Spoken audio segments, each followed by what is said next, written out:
Thank you. The opening or that? Yes.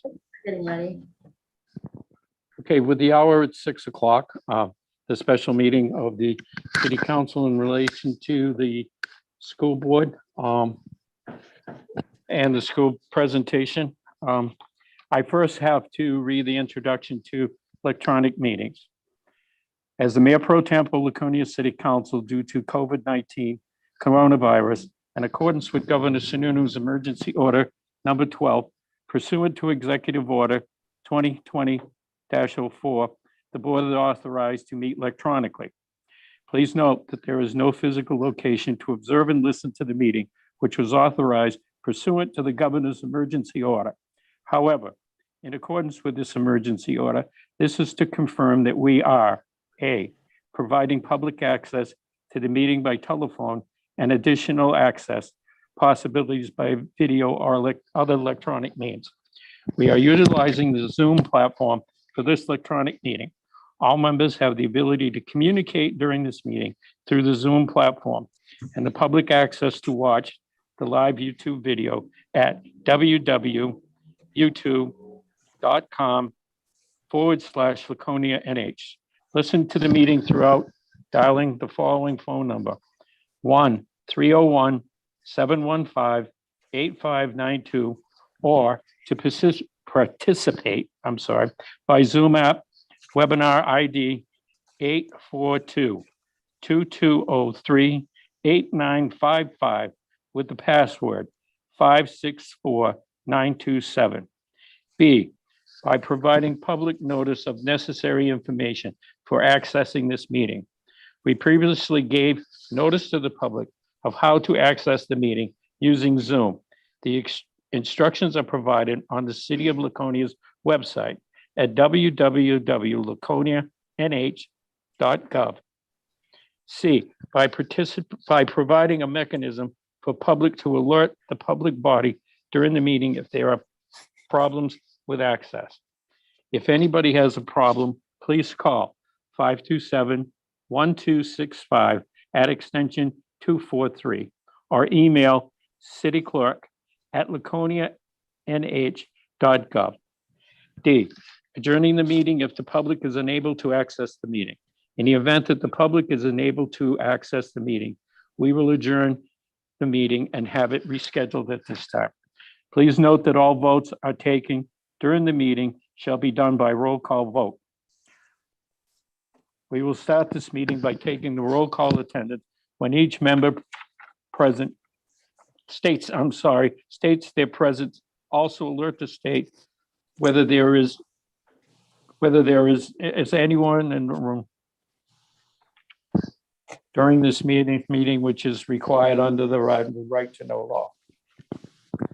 Will the clerk please call the roll? Councilor Keeney, Present in the chambers and alone, except for two councilmen. Councilor Susie, Home and alone. Councilor Whitman, Present in my home. There are other family members in the house, but I'm alone in this room. Councilor Haynes, Here in the council chambers. Councilor Hamel, Here in the council chambers. Councilor Welch. Home and alone. Okay, I would like to start this meeting by asking Councilor Hamel to give the Pledge of Allegiance.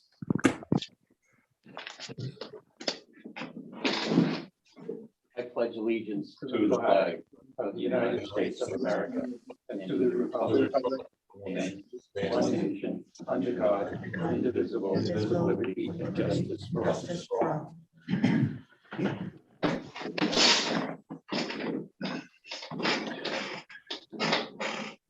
Whoa.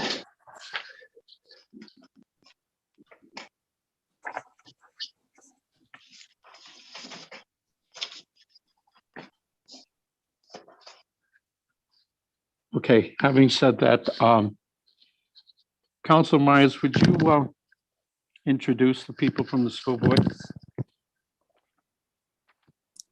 I will. Thank you, Mayor Pro Tem. So I know that I believe we have Superintendent Steve Tucker and School Business Administrator Christine Bluen, and maybe Assistant Superintendent Hines.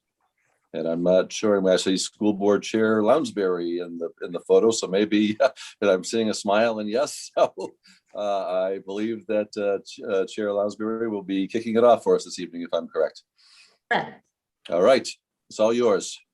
We also have Budget and Personnel Chair Joe Cormier here in the room as well. So good evening, City Council. On March 16th, 2020, our school district, along with school districts across the country, embarked into an unprecedented time in education while we shifted to remote learning. Over the past year, our students, staff, and families have faced many challenges academically, socially, and psychologically due to the challenges of COVID-19. The non-traditional learning modes and isolation brought on by the pandemic will undoubtedly have longer-term ramifications on our students and will assuredly affect instruction and services in our schools, thus affecting our budget. Due to the length of time our students have been impacted by the coronavirus, we have much to do to support our students in the coming year. Our 21-22 budget is tax cap compliant. We are planning for an opening in the fall that is as traditional as possible. However, due to the uncertainty of what impact this year has had on our staff, students, and families, and the uncertainty of the status of COVID-19 at that time, some factors remain unknown. Continuing to provide a quality education and working to support our students after such a challenging 14 months is something we have tried to do with this proposed budget to ensure success for every student, every day, and in every way. Turn it over to Superintendent Tucker.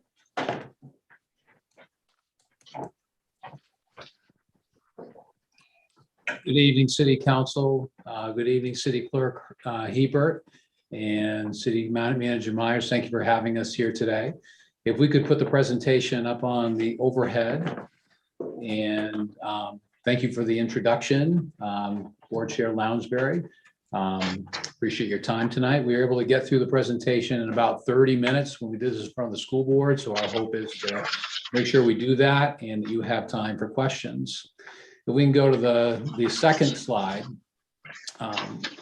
Wanted to, as Regina pulls up the budget consideration, to kind of focus on what was important to us. And at the beginning of the presentation, wanted to emphasize that it really is students, that we always want to keep our eyes on students. We also have health and safety demands that are different than they've been in the past, and we don't know exactly what that's going to look like in terms of health protocols. And fortunately, we have been able to use extra COVID money that is not a part of this budget. And BA Christine Bluen will talk about that later. We've been working on district goals, which include Portrait of a Graduate, which includes basically 6 traits that we believe are important for success in school and afterwards, and also a goal of quality instruction. So devoting our resources and continuing that work is really important to us. Before we get started, I thought it would be, you would be amused by the last time we were here, and that was a little under a year ago. And you can see that we were here in a Zoom presentation, and most of you were here for that. Councilor Felch, I don't know if your cat was in the background during that time. And I don't know if you told City Clerk Hebert that the cat is there, but I did see a cat, and it's nice that you were able to have some company for that. But we have been a long way. So this has obviously been an unusual year, and just kind of thinking about where we've been, where we are now, and where we're going with this budget and supporting our priorities will be important to us. As I said or alluded to before, there is funding outside of the FY budget with COVID money, and we want to talk a little bit about that, remembering that our focus tonight is on this budget.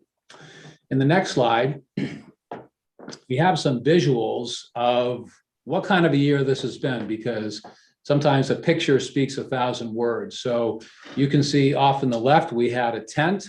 So in all the schools, we had tents in the fall to support us in our summer programming in our fall. We had outdoor learning spaces. We had social distancing. We had in the auditorium, which was newly redone, as we talked about last year, big spaces that we use more than normal in an effort to comply with physical distancing guidelines. We had students and staff wearing masks.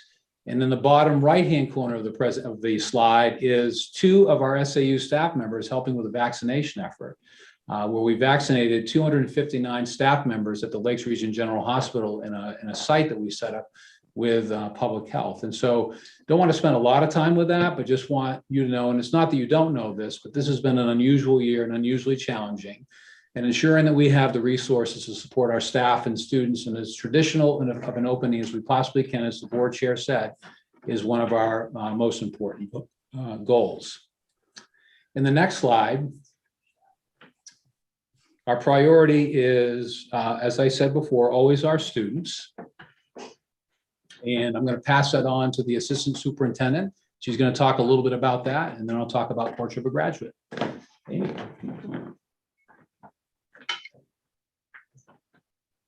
Good evening. So the budget priorities in regards to students, supports for students of where they're at. Our goal is to continue to meet students where they're at academically and emotionally. With a combination of pivoting to remote in March of 2020 and this year being in the hybrid mode of learning through much of Q3, it'll be the focus goal to meet students where they're at. We'll continue to look for ways to have student learning lab opportunities to get more time with students who need to get caught up. This includes after-school tutoring, some work that was done during February and April vacations, and looking ahead to our summer programming. Progress monitoring, we have FastBridge and NEWA. We continue to progress monitor our students throughout the year to plan accordingly. We create service plans for students and to meet them where they're at academically, and then plan interventions as needed. Interventions and enrichment, we'll continue to inventory and expand our use of different interventions to best meet our students' needs to make progress. We'll continue to look for different ways to offer enrichment activities for our students to challenge them in the classrooms as well as after school, and offer staff the necessary professional development for both interventions and enrichments for their students to increase engagement in learning. For wellness, we'll continue to offer staff professional development and healthy activities for self-care and wellness throughout the various opportunities offered through our Office of School Wellness. Co-curriculars, we'll continue to offer robust co-curricular programs across the district as we have this year. We'll look to increase socialization for our students after being remote for so long due to COVID-19, to increase health and wellness activities and opportunities for our students, and to have our students feel involved in part of our school community.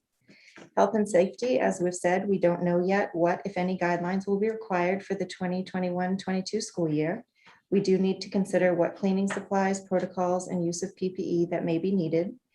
If there are COVID-19 restrictions and they are needed, this would not have an impact on the 2021-22 budget, and funding would be able to come from COVID fundings and or other resources.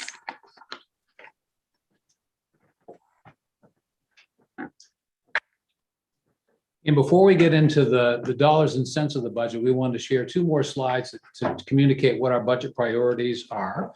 So the portrait of a graduate, as I alluded to before, is comprised of 6 different skills that we believe are important for future and current success in schools. And some of you on the council helped us devise those. They include communication, creativity, collaboration, perseverance, self-direction, and problem solving.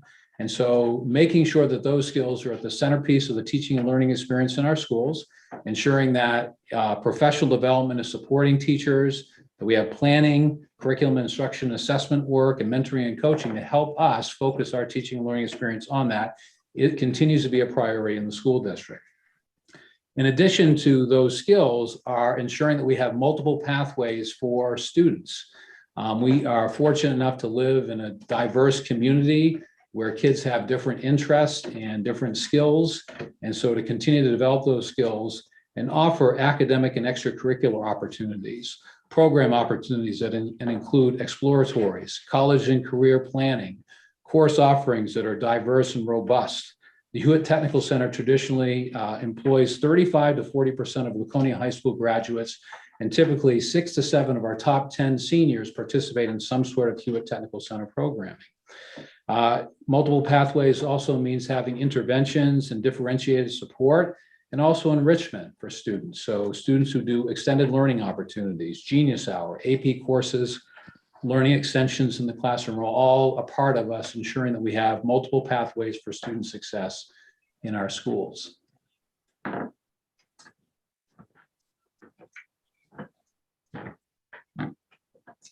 Next section of budget priorities is quality instruction. We're looking to have professional development for our staff to support out-of-district professional development opportunities, to offer face-to-face summer institutes once again, to offer embedded PD during the day for staff with our ACTLs, mentors, and coaches. We're looking for our instructional framework of working with teachers to have a consistent framework in their daily lesson plans that include clear objectives for learning, a hook to engage students, teaching and modeling, guided practice, checks for understanding and feedback for students, adjustments to instruction as needed, and independent practice for our students. Personalization and voice and choice in programs and learning, to have students have a choice in what classes of exploratories and electives that they can take, choice in academic programming, and asking open-ended questions to engage students to have them come up with unique answers through their own work, research, and learning. Continue to expand our community connections with our classroom experiences out in the community, involve our businesses and community partners such as Belknap Mill and Prescott Hill Farm to find ways to show off our community to students and tie it back into what they're learning in the classroom, and offer PD around authentic real-world experiences in our performance assessments rather than the use of only traditional exams. Our district goals for instruction continue to be centered around literacy and math. Math, we continue to work to align the curriculum, establish common protocols, create performance-based assessments, and continue to work with math coaches and consultants preschool through grade 12. In the area of literacy, we want to continue our ability to incorporate reading, writing, and discussing in all of our classrooms, which is a proven way to increase literacy skills. Continue to focus on increasing instructional strategies used in the classroom, to extend teachers' knowledge and understanding of effective writing interventions, strategies, techniques for supporting struggling students in literacy. We would like to continue with our mentoring and coaches and continue that work with our new teachers and staff during the school day and after school, and continue the opportunities for coaches to come into our buildings and to offer support in targeted areas like the math coaches that we had come in the past, and expand this work to include coaching and mentoring around the literacy work as well.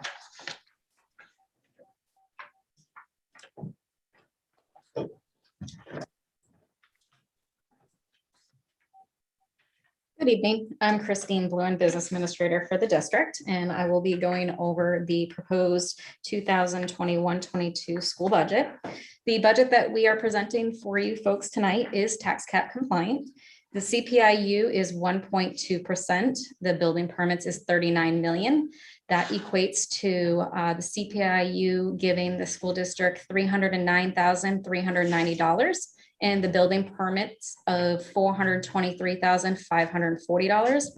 The total allowable increase for the school district is $732,930. The revenues for the district this year, we are facing a significant decrease in advocacy aid due to the free and reduce. There is potential legislative support for districts across the state to deal with this.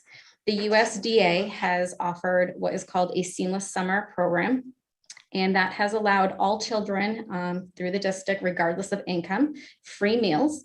And they have done that since March, and it is continued through the summer of 2021. In doing so, families are not participating in doing the application process, which is skewing the numbers for the district, which our adequacy aid is based off of. So that is impacting us significantly. So the state hopefully will come up with a resolution. In the meantime, the district has a contingency plan, which is to use the trust funds, which is why they're listed here under the revenues. We will be utilizing the education stabilization as well as the special education. We'll also be transferring some money from our fund balance this year to help support those trust funds to alleviate the budget going forward. The operating budget that is presented in front of you tonight, the general fund is $37,100,956. We have federal and state projects, which are the grants of $4,645,260. And the nutritional program is self-supporting, which is our food service program of $1,275,397. So the total gross appropriation the district is seeking is $43,021,613. Can you give me the next slide? This is an expense comparison by percentage, so you can see how the district is comprised. 76% is salary and benefits. 6% in the red is special education contracted services. The green is utilities and operating expenses. The little slice above that is basically the out-of-district tuition and transportation. The orange there is our supplies. Equipment is registering at 0, which barely makes it to not quite 1%. And I'll discuss that in a little bit more detail, which is that kind of lilac color, if you can see that. That is our equipment for the district, technology equipment. And the 6% in that light pink is the bond and interest payment that the district has. Just to kind of give you an idea of what I'm going to talk a little bit more about in general, coming up on the next few slides are the driving factors. As I mentioned, the contractual obligations are our salary and benefits, which was 76%. The employer contribution to New Hampshire retirement for us is significant as well this year. It's between 21 to 23%, depending on the category. We have 2 categories. We have teachers and we have employee. There is a holiday premium, which is a credit, which is helping us alleviate some of the budget pressures that we are seeing, as well as the special education, special projects, and technology. We're seeing some changes there, which are helping alleviate the budget. As I mentioned, we have the current fund balance for the 2021 school year is a little bit higher than a typical normal year. And where we're seeing the largest increases for that fund balance is in special education, staffing, COVID spending, and professional development. What I mean by COVID spending is the monies that we've received from the GOFER, the SBSFR, the CARES, that has helped alleviate some of the spending from this year's budget. So it's leaving money in our bottom line. We've also seen some staffing changes in hiring and how we were conducting business this year. So this large fund balance will be transferred into our trust funds to help the future years going forward.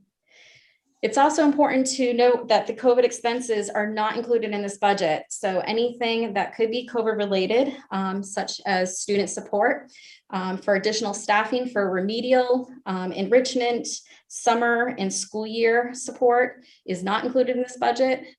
Health and safety, such as PPE, cleaning, additional custodial support, technology and facilities, again, those are going to be also covered by ESSER 2 and ESSER 3. So these are just to kind of give you some ideas of any COVID related expense is not in this budget. So we will be tapping into other resources if and when we need to. As I mentioned, the driving factors, I'd like to just kind of represent things in dollars so you can see the largest changing numbers here. So everything in red, I'm just going to talk briefly about. So the collective bargaining agreement in the LEA, we're going into the 5th year of a 5-year contract. So you can see the dollars and what that equates to. The EAL, the 80,000 there is the changes from last year to this year with additional staffing. Non-union is represented below, as well as administrators. The salary adjustment account, that 59,000, that is the approved number that both school and city council approved for the EAL, which is our support staff contract. Those dollars will get reallocated once the budget is approved, but they remain status quo until that happened. And now that that's happened, we will adjust it going forward. The retirement, as I mentioned, is $685,647, which is significant. So between the salaries and just retirement alone, that's almost $1.4 million increase that we are faced with. And those are all contractual obligations. Where we get to see some relief is from the workers' compensation. We have a holiday premium credit of just over $139,000. And you'll see some other reductions on the next pages, or next slides, I should say, excuse me. We have special ed contracted service materials of $100,000. There's special education is very fluid. Things are changing. A lot of more of reallocation than increases. We actually are seeing decreases. So you can't really see that in these numbers until you look at the total picture. So it is hard, but like I said, it is very fluid, and Mrs. Hines will be talking about that in a little bit. So I won't talk too much more about it. Under the 400s, the contracted services for special projects, there's a decrease of about 150,000 there. That, just to make everybody clear, it's not that we're not doing special projects, is we are using different resources to continue with special projects such as the ESSER 2 and ESSER 3. We've also done a lot of work with CARES and the GOFR and the SBSFR. So our projects are in a good place, and going forward, we have a plan to continue to make sure we keep our facilities in top-notch shape for health and safety. Again, you can see here's one of the decreases I mentioned for special education under tuition and handicap. So there is about a $296,000 decrease to help alleviate with the budget. Software, again, like I mentioned with the special projects, there's about an $87,000 decrease there. That has been reallocated to different funding for COVID, because we can kind of shift things around. So software, and on the next slide, you'll see that there is technology decrease. So we have about a $229,000 decrease in new equipment. That is all purely technology equipment. We've been able to purchase a lot of technology for our one-to-one support for our remote division at home for the students who are in the remote division, as well as to provide one-to-one services for the districts that are in-house. And we've been able to use COVID funds, and we're going to continue to use COVID funds for the next couple of years to be able to support those purchases.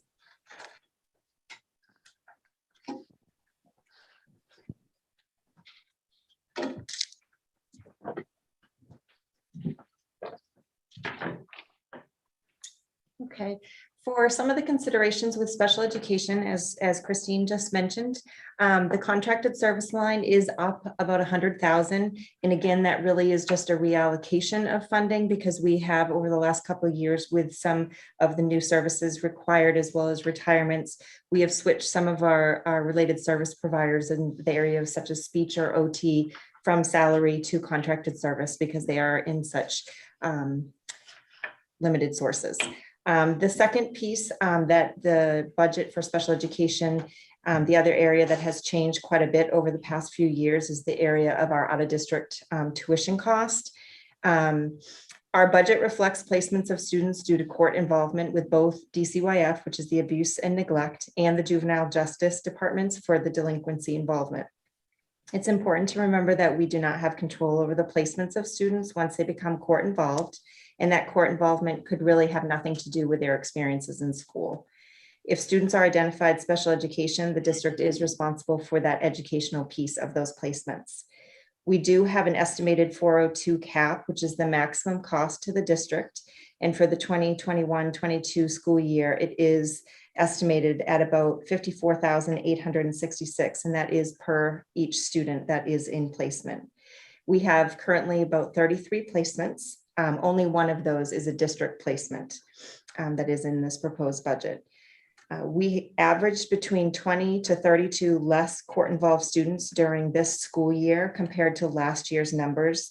COVID-19 and the number of students being remote this school year has led to a huge decrease in the calls to DCYF to their intake, because there were no eyes on these children at school and out in the community.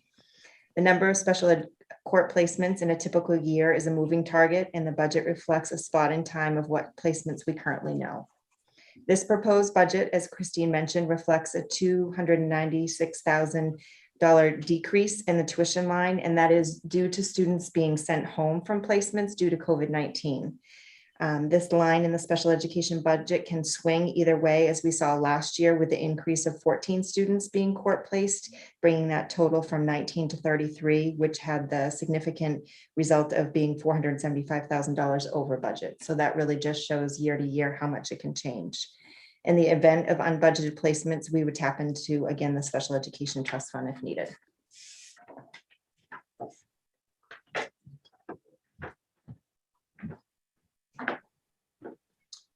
And so in closing, wanted to just revisit what our budget priorities are. to support our students, to continue to work on Portrait of a Graduate and to provide quality instruction for our kids and to support our staff in doing that. Christine highlighted some of the significant budget impact driving factors in terms of increases, which focus on contractual obligations as well as the employer contribution and the Hampshire retirement. And I know at the city level, that's something that you've experienced as well. As we move forward, thinking about where we were, we basically have been 14 months into this pandemic. We've had to transform a school district into a remote school district at the beginning of all this, where we transformed classrooms to at-home learning spaces with one-to-one devices. At this point, we hope that we're moving in a better direction. We have had times we've been in remote and hybrid, and now we're back in full in person with a remote division. But my hope is with the vaccinations, and I think for all of us, the vaccination effort, the numbers trending in a better direction, that I'm hopeful about the future. And then where we're going is there is some uncertainty, but if we're moving in a better direction as we hope, to continue to provide a quality opportunity for education.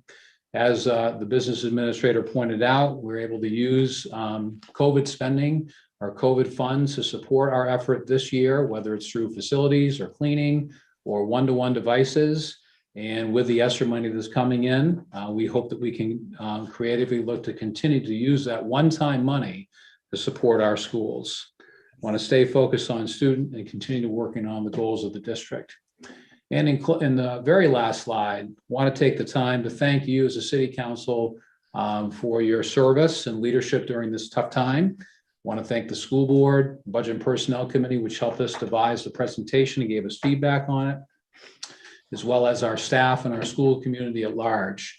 It's been a challenging year, but again, hopefully we're trending in the right direction. And in closing, I'd like to thank you for your commitment to our city. And so 6:31, so we did that in 29 minutes.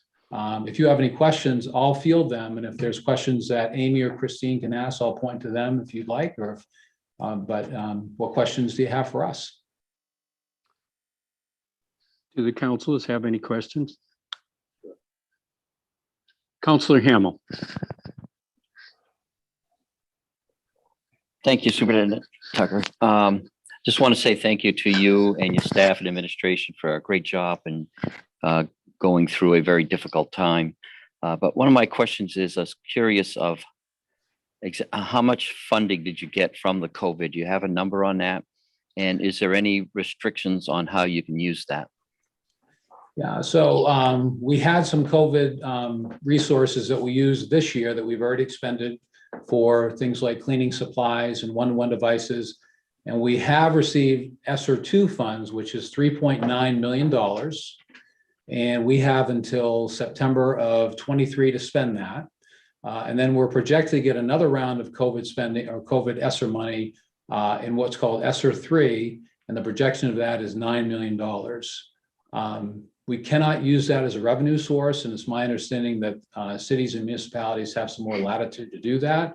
And so we're looking at using those resources to support the things that we've been supporting in this time, which is facilities, which is staffing. We plan to go to the school board next Tuesday to come up with a staffing plan to add some staff to support our kids who have had some challenging times during this time, as well as cleaning supplies and some other resources during this. Okay, thank you. A follow-up question would be, what is your thoughts on reopening 100% in September for all on-site students? It is our goal that the numbers continue to trend that way. And I feel like in our state and our parents are hoping that we're going to do that. And we've learned, I think, that kids do better when they're in person with us. And so our goal is to open full in person in September. Okay, so that is definitely your goal. Yes, it is. At this point, we're back in full, but we do have a remote division for roughly 13.5% of our students. That number has gone down from about 21% in September. And so we have more and more kids who are coming back. They basically made a commitment to the remote division. And so if we're in a better place, which I'm hopeful that we will be, we'll have our kids back in our classrooms. Great. And another follow-up, are you going to require staff and students to be COVID vaccinated to return? The commissioner and I believe the governor has come out and said that they will not require that. And so that is something that the school district, in following the guidance of the state, would not require staff or students to do. That's a deeply personal decision, and the public health guidance is telling us that that's a good thing to do. At the same time, people do have a right to choose. Okay, thank you very much. Thank you. Councilor Hamel. Anyone else?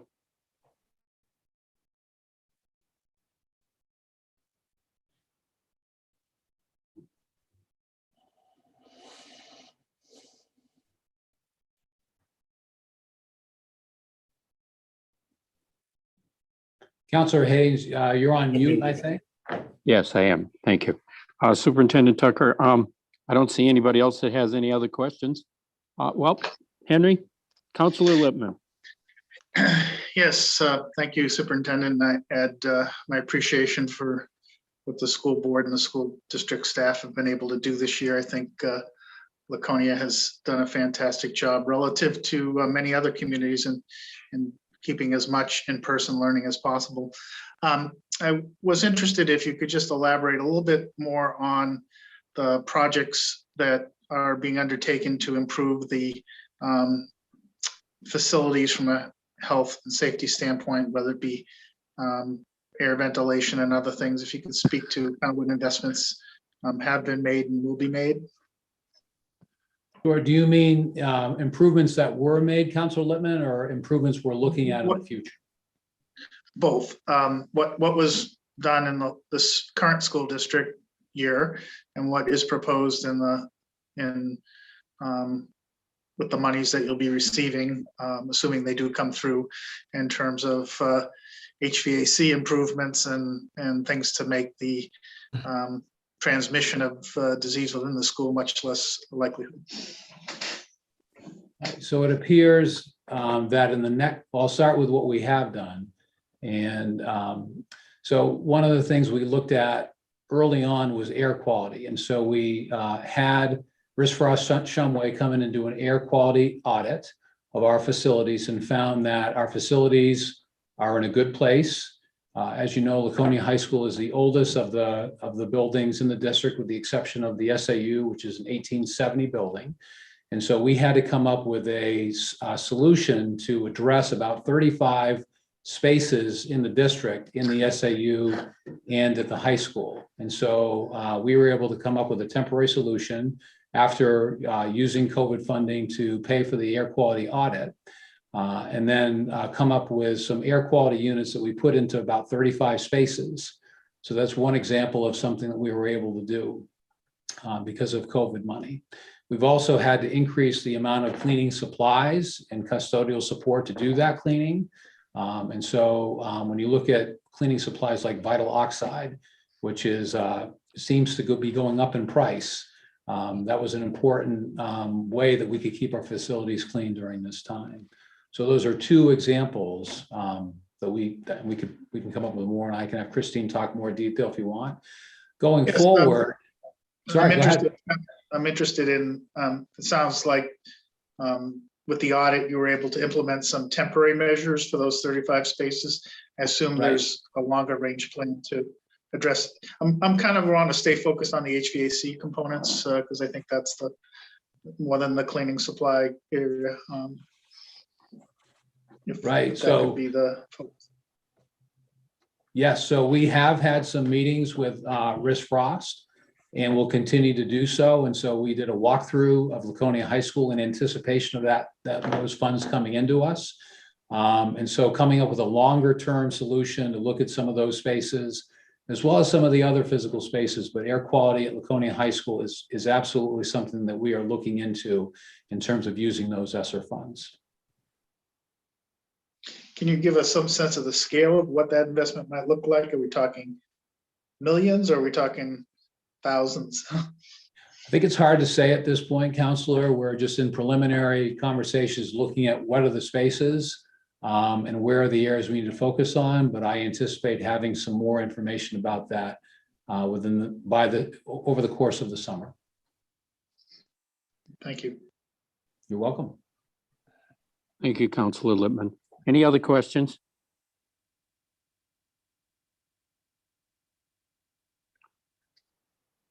Superintendent Tucker, I don't see anyone that has any other questions. So Did on Mayor behalf of the Hosmer have a council, question, Counselor Haynes?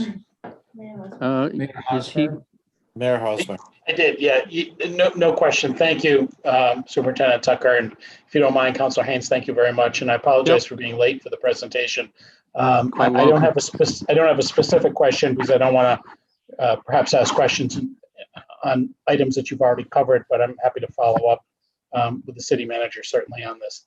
But I just wanted to let you know, great job in very difficult circumstances over the last year. So I just wanted to recognize you, Superintendent, your staff, as well as educators and administrators and the school board as well, as you've worked through this very difficult time. And I think we're fortunate to have all of you as a great team in the city, looking out for not only our whole education system, but probably most importantly of the students that are educated in our schools. So thank you. I want to acknowledge you. Thank you, Mayor Hosmer. I'd say the same for you and your leadership during this time and the rest of the council. And as you inferred, we have a school board that's been working hard with us and a great administrative team and a great staff. So I really appreciate you recognizing that.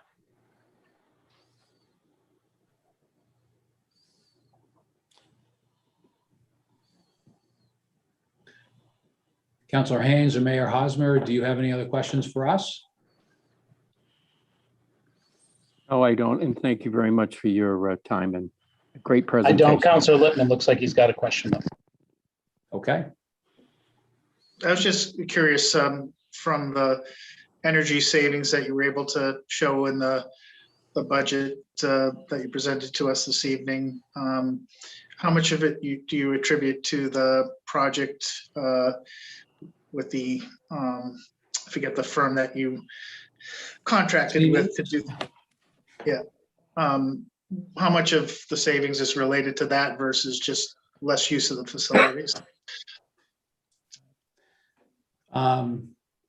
I'll give an answer, and then if Christine wants to add anything to it, I'll let her do that. But I think it's hard to know exactly at this point when you pivot from hybrid to remote to full in person. There's absolutely some savings from less use of our buildings at some point, at different points. So I think it's really difficult to say. We're now currently looking at the last 3 years and looking at energy, water and sewage prices to see if we can get at least a baseline to gain a better understanding of that.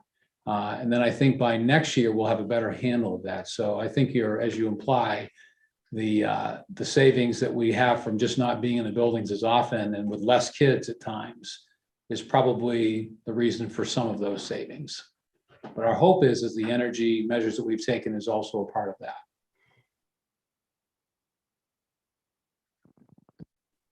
that.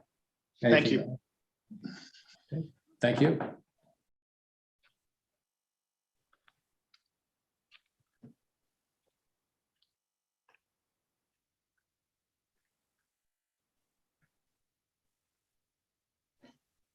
Well, if there are no other questions, my hope is that you'll be able to see some of you, if you haven't seen them, seen some of the work we've done at the high school. One of the positive things about this time is that we were able to do some incredible work to facilities, support our buildings. And so if anybody ever wants to take a tour, love to have any of you who want to do that, if you'd like to do that. So if there are no other questions, thank you very much. Thank you, Superintendent Tucker. Thank you. This concludes that special meeting as far as the budget of the Laconia School District.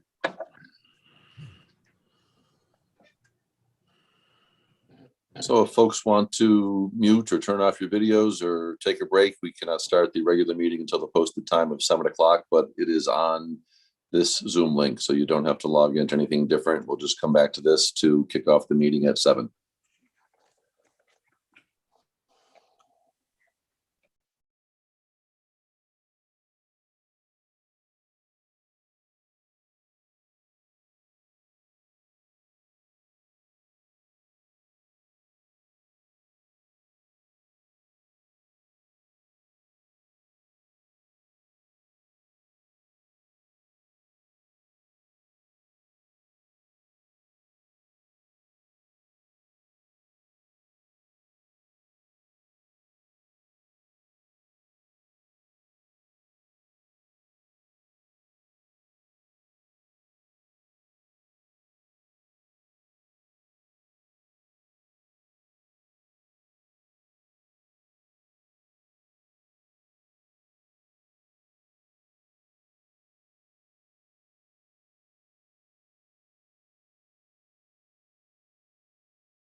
Mike's not.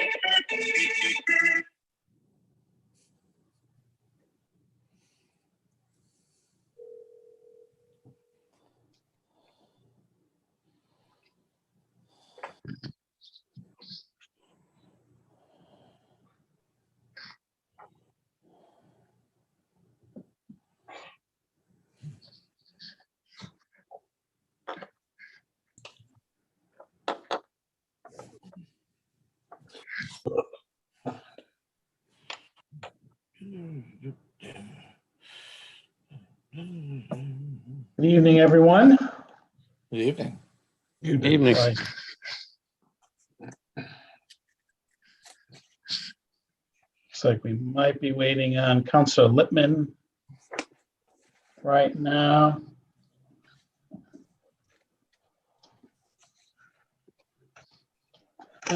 Oh, Counselor.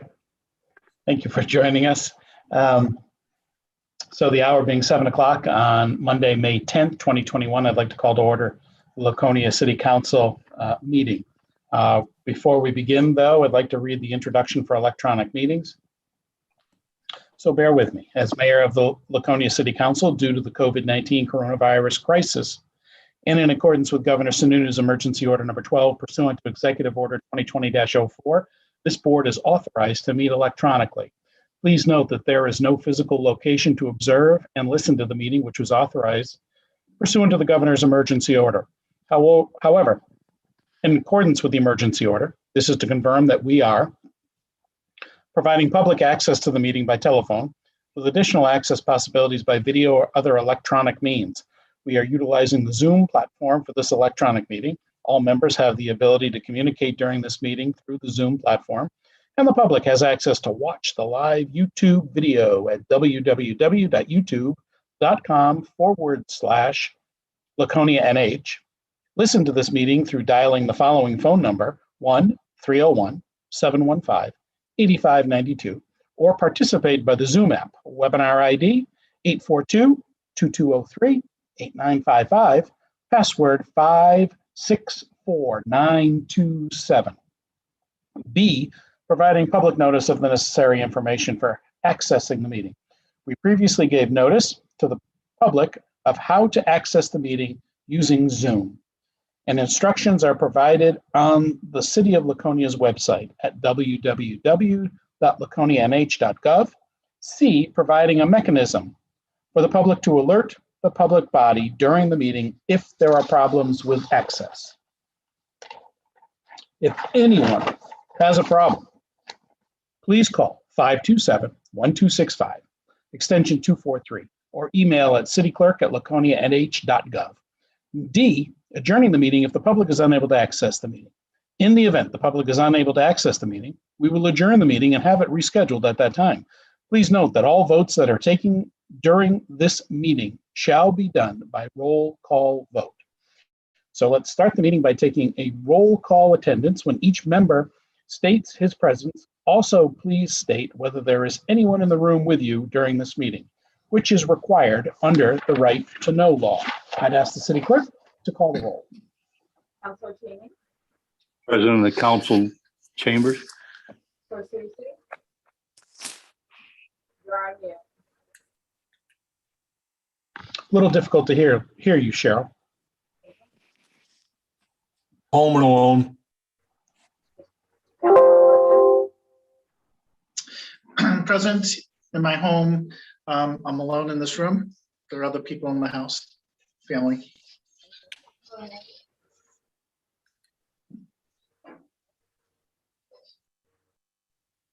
President, City Council, Council. Counselor Hamel, Present City Room Council. Counselor Phelps, At home alone. Mayor Hosmer. And I am alone in a room. My son might be coming in and out during the course of the evening. Before we go any farther, I'd ask Councilor Cheney if he'd be so kind to lead us in the Pledge of Allegiance.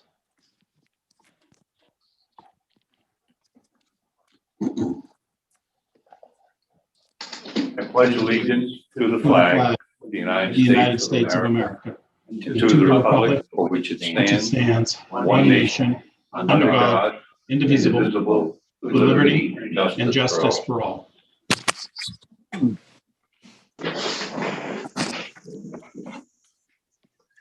Thank you, Councilor Cheney.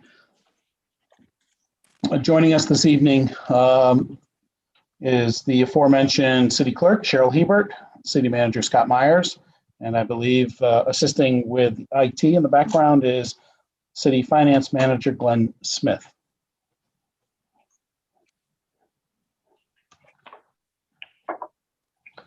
Moving along to item number 7A on our agenda, which are the regular meeting minutes of April 26th, 2021. Minutes of the meeting were distributed to the City Council on Wednesday, April 28th, 2021. With no corrections or changes submitted to the clerk, the minutes will be accepted as distributed.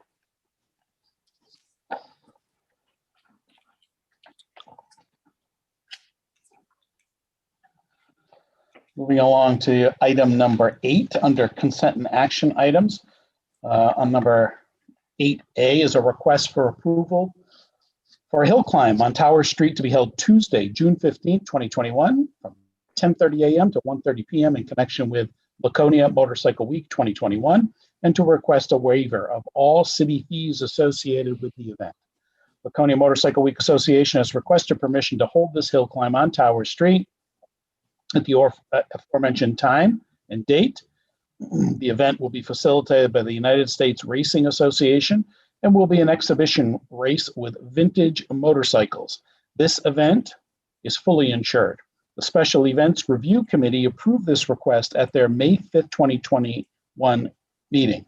I'll be looking for a motion right now to approve the request for approval of a hill climb on Tower Street to be held Tuesday, June 15th, 2021, from 10:30 a.m. to 1:30 p.m. in connection with the Laconia Motorcycle Week 2021, and to waive all fees associated with the event. So made by Councilor Cheney, seconded by Councilor Hamel. Any further discussion on this motion? Seeing none, I'd ask the clerk to call the roll.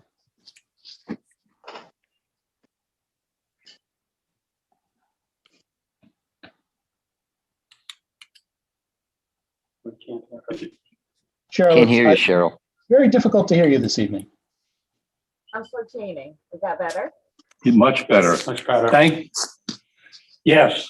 Okay. Counselor Susie, Yes. Counselor Whitman, Yes. Counselor Haynes, Yes. Counselor Hamel, Yes. Counselor Phelps.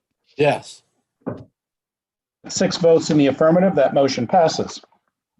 Moving along to item number 8B, which is a request from Laconia Motorcycle Week Association, waive fees for a bike show and swap meet to be held June 18th, 2021 at OPG Park. This is an annual recurring event, and the association has requested that the city waive vendor fees and all other city fees in connection with the event. The Parks and Recreation Commission approved the event at their November 16, 2020 meeting, and the Special Events Review Committee approved the event at their May 5th, 2021 meeting. Attached to this proposed motion is a map of the possible layout of the event. So right now, I'll be looking for a motion to approve the request from Laconia Motorcycle Week Association, waive fees for a bike show and swap meet to be held June 18th, 2021 at O-Pee-Chee Park. So made by Councilor Cheney and seconded by Councilor Felch. Is there any further discussion on this motion? Councilor Felch. Yes, I just wanted to remind the council that there is a $35 vendor fee, and those fees are returned to the city. From vendors that may set up Correct. tables or space in that Yes. parking lot. Okay, Correct. thank you. Any further discussion? Seeing none, I'd ask the clerk if she's available to call the roll. Counselor Cheney, Yes. Counselor Susie, Yes. Counselor Littman, Yes. Counselor Haynes, Yes. Counselor Hamel, Yes. Counselor Yes. 6 votes in the affirmative, that motion passes. Moving along to 8C on your agenda, which is the Salvation Army Turkey Plunge. The Salvation Army Turkey Plunge has requested the use of O-Pee-Chee Cove and Park House on Saturday, November 13th, 2021, from 8 a.m. to 3 p.m. for their Turkey Plunge fundraising event. The Salvation Army Laconia is the benefactor of the event. City Council approval is being requested because this event is anticipating revenues above $2,000. There's no direct cost to the city. The staff, the City Hall recommends that this request be approved. The Parks and Recreation Commission has approved this request conditioned upon further approval from the City Council. This has been an annual event for several years and one that I am very happy to not participate in that time of year. But right now, I'd be looking for a motion to approve the request from the Salvation Army Laconia to use the O-Pee-Chee Cove and Park House on Saturday, November 13, 2021, from 8 a.m. to 3 p.m. for their Turkey Plunge fundraising event. So made by Councilor Haynes, seconded by Councilor Felch. Any further discussion? Seems like an awfully long time to stay in O-Pee-Chee Cove that time of year, though, 8 a.m. to 3 p.m. No further discussion. I'd ask the clerk to call the roll. Counselor Cheney, Yes. Counselor Susie, Yes. Counselor Littman, Yes. Counselor Haynes, Yes. Counselor Hamel, Yes. Counselor Phelps. Yes. 6 votes in the affirmative, that motion passes. Thank you, councilors. Moving right along to item number 9 on your agenda. This is citizens' comments for matters not on the agenda. So if we have citizens attending who would like to address the city council in regards to matters that are not on tonight's agenda, now would be the appropriate time. Mr. Smith, I'll wait for your cue.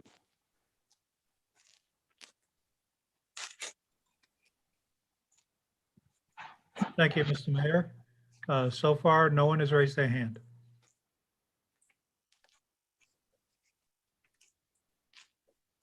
Okay.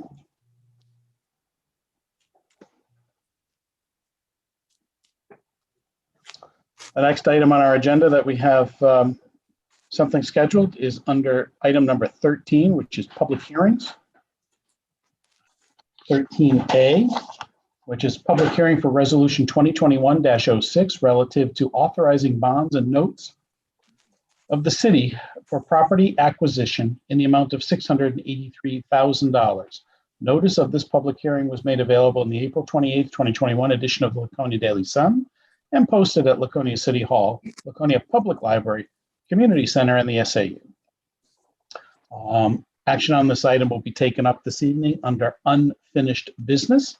So I'd like to open up the public portion of this hearing at 7:12 p.m. Anyone wishing to address the city council on this matter, now would be the appropriate time.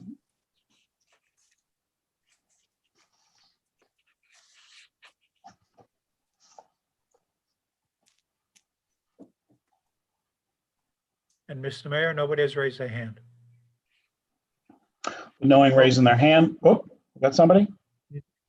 A Peter Sardelli, and sorry about the last name, has raised his hand.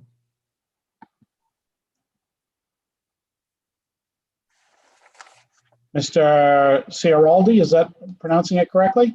Yes. Yes. Yes, go right ahead. Can I speak to Wentworth Cove Road? No, sir, that's not the topic on the agenda right now. Thank This you. is in regards to a bond issue. Sorry. No problem.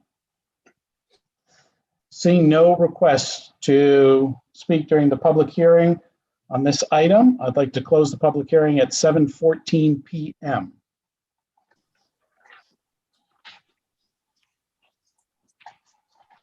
Moving right along to item number 14.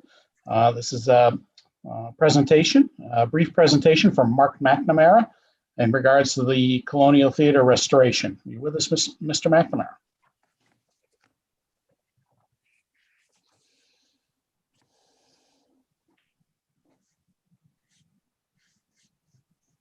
Welcome. Thank you. Thank you, councilors. Thank you, Mr. Mayor. There was a bit of interruption there, so I apologize if you segued. I was listening to you and then it went silent and launched me in. Thank you for the opportunity. What I'd like to do this evening is just share my screen. I know I'm limited in time, so I don't want to take up a lot of time. I'm going to try and keep this to 6 minutes. I just started my stopwatch, so I know how busy you are. But there's a few things I want to do in terms of just bringing you up to speed on primarily what is our progress on archival footage and a documentary that we've been contracted to produce, and first tell you a little bit about ourselves in regards to that, as many of you don't know who we are. So I just thought I would take the next 6-7 minutes to tell you who we are, tell you a bit about our community service, the project status, and really the end of this presentation is to solicit some help for you to get the best return on this project that we have to begin to do some promotions and put the premiere out of this documentary that we've looking to complete. So first, we're the enablement group, and for those that don't know us, we're a fairly large company based in Laconia at 65 Water Street. We have 20 employees with 11 jobs located in Laconia alone. We are very community oriented to the business community here and to general communications, and we give back a lot. It's part of our mission, and that's why we're even working with you in the city. Last 12 months, we contributed over 390 hours of in-kind service to various organizations located both in the city of Laconia and around the Lakes region. Quickly about the project and the documentary and the construction archive as what we've been contracted for. That really started thanks to Councilor Hamill, who facilitated a contract which we signed, generally speaking, in December of 2019 for $10,000 for our services. And to be clear, we are not looking for any additional money. We just want people to be aware of how passionate we are about helping with this project and letting you know what we've done to date and looking to bring it home. We were contracted to do a documentary for both telling a bit of the history and the journey it took to get to where you are, and to do a construction archive. And what we've done to date is we have 260 hours of photo, video, and 360-degree virtual reality of the construction process, which we've contributed to date.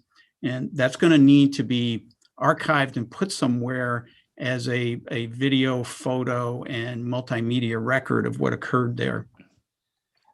We've also done 155 hours of shooting, directing, and editing to date of this documentary, which is still not done. We have a few things left to get done and a few questions that need to be decided in terms of how to finish that, not the least of which is who's to narrate this. And we have some suggestions for maybe Pat Kelly or Warren Bailey or somebody else.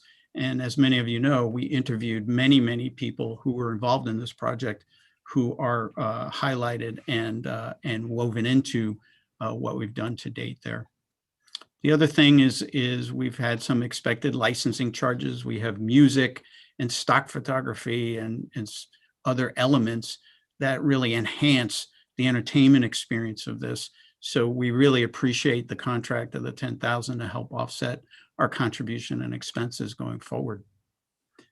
Where we are at this point is, and the reason I wanted to get in front of you all was to talk about next steps in the plan so that we can complete this, we can begin to promote it and premiere it, and really give you something that's going to help with bringing people to the region and helping to make the Colonial itself a complete success. We're very close. We have another probably 35 hours on the documentary.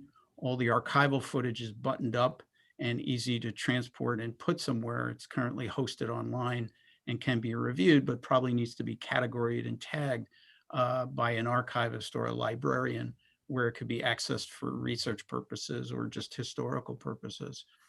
I'd like to be able to work with somebody who you deem appropriate on the community promotion, marketing, and a media plan. We're experts in that regard. We're also running work with Lakes Media, Dirk Nadon, The Hawk, and there. We've got connections with Concord Radio and Benny, and we know that we can gain attention with MUR and Chronicle when we're ready to do that. They've already expressed to me that they're willing to highlight a piece on the Colonial with this as part of it. And an overall New England outreach, which I think could really help bring people to it once you're running events. And whether those events are live or otherwise, perhaps even live streaming. Thinking about a website where this could be seen, whether it's a historical website or a promotional website, and looking to help on that continuous promotion and even being introduced and working with Spectacle to make this part of what can happen both as an opener to a show potentially, so people who attend the Colonial can see this on an ongoing basis and see it as a means of promotion all the way through. So that brings me to 6 minutes almost again, and I tried to keep it short, but really the purpose of this is to keep this momentum going and get some assistance from you as to who we can continue to work with to put this plan together, have you approve the final documentary, and then begin to get it out there so that people can enjoy it and begin to really promote the fabulousness that has come to be the Colonial and start to drive traffic and events.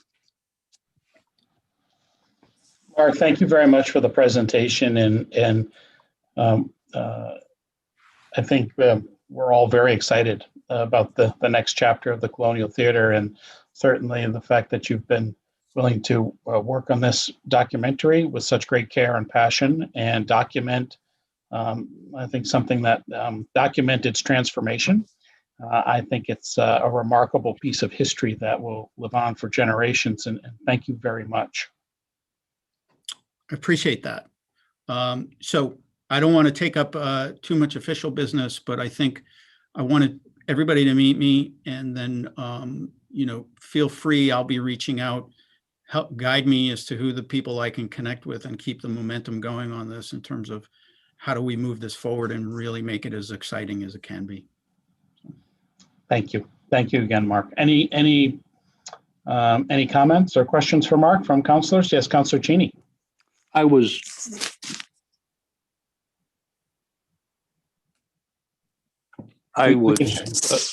wondering if you have or can in the future interview Ed Engler. Oh, we interviewed Ed quite substantially for the project. He's been in our studios. Yeah, we've touched quite a few people along the way. Yeah. I think the next step would be we're very close to the end. My producer, Adam Chick, who's done a fabulous job. He's so passionate about this. He gets so excited and he really enjoys the process. I think it would be to premiere it with counselors first and anybody else. And maybe you might even consider the idea with your VIPs of showing it to them first. I know there's some talk of that. So have you see it, and I think that would help you realize what an asset you have here for promotional purposes, because it's quite entertaining. It's currently running at about 18 to 20 minutes, so it's not an insignificant piece of media, and can be shortened for different purposes. So we can make cuts, for trailers and all kinds of things in concert with the right folks and the right promotion. That's great. Terrific. Seeing no other questions or comments. Thanks again, Mark. We appreciate it. Look forward to continuing to working together. Thank you. I appreciate the time, and thank you for letting me speak to you all this evening. Thank you. Moving along to number 15, which is the mayor's report. I'm going to forego my mayor's report tonight because I know we've got a number of items on the agenda that are going to take up a fair amount of time and discussion. So I will move on to number 16 right now for council comments. This is the opportunity for our councilors. Do you have any comments? Seeing none, how about committee reports? And/or liaison reports. Do we have any of those this evening?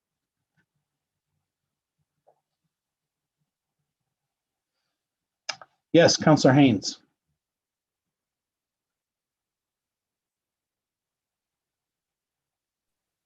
The Public Works meeting regarding the disposal of solid waste.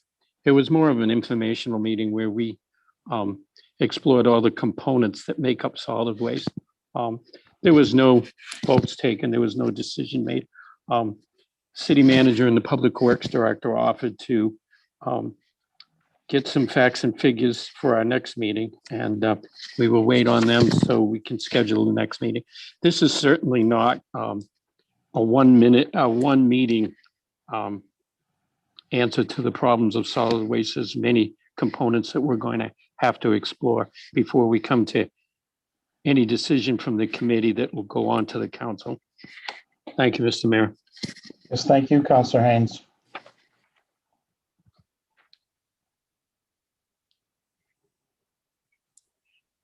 Okay. We're moving right along now to item number 19 on our agenda, which is citizens' request to comment on current agenda items. If there are items on tonight's agenda the public would like to comment on, now would be the appropriate time. And I'll wait on your cue, Mr. Smith.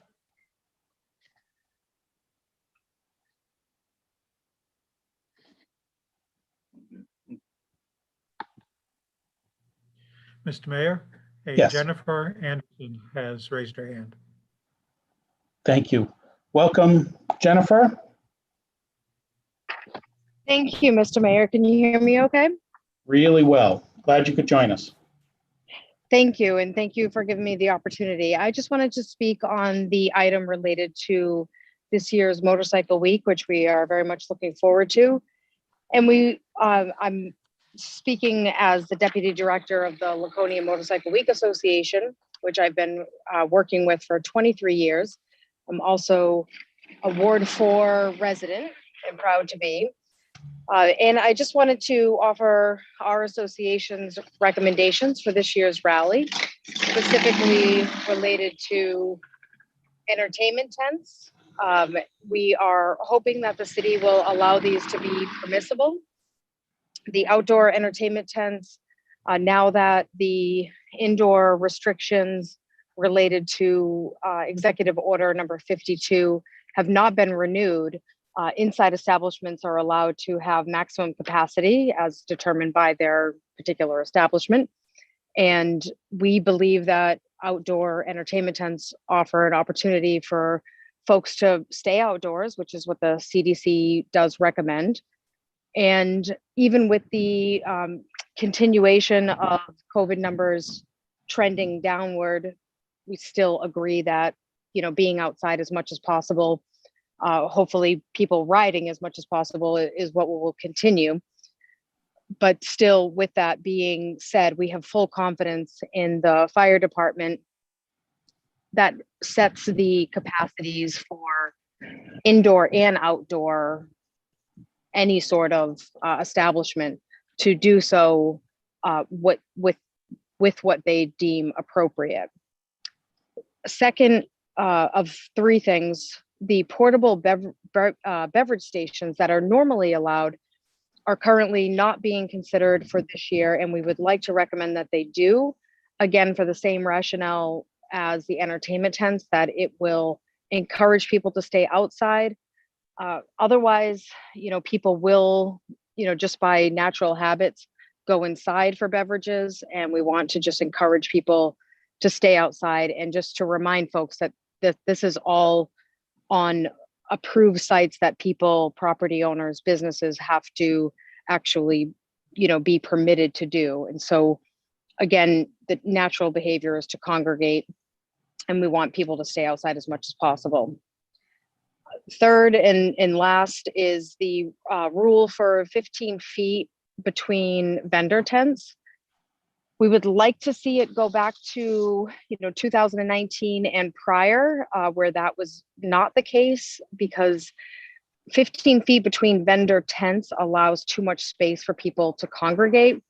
And again, using the same logic as people's natural habits, if there's more space and less vendors, which is what would happen on certain property areas, people will end up congregating in groups.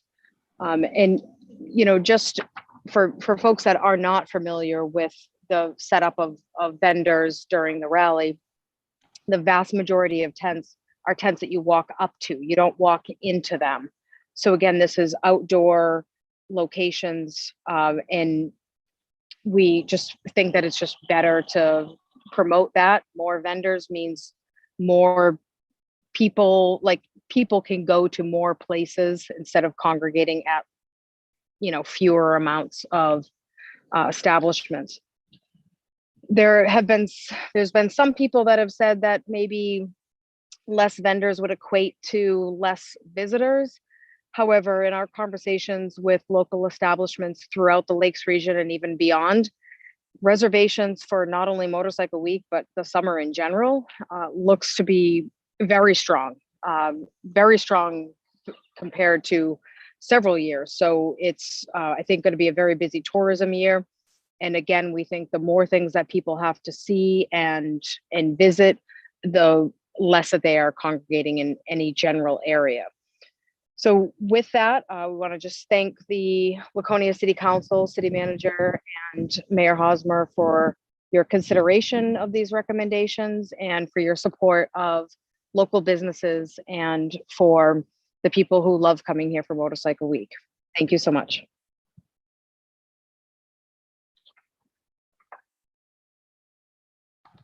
Thank you, Jennifer. Mr. Mayor, Sandra has raised her hand. Sandra, welcome. You could introduce yourself, let us know where you live or your connection to the city. Hi, my name is Sandra Weddegreen. I'm from 24 Woodvale Drive, and I would like to comment on the Wentworth Cove parking, if this is the appropriate time for that. Certainly. Okay. The original proposal for this no parking was on both sides between 65 and 91 on both sides of the road.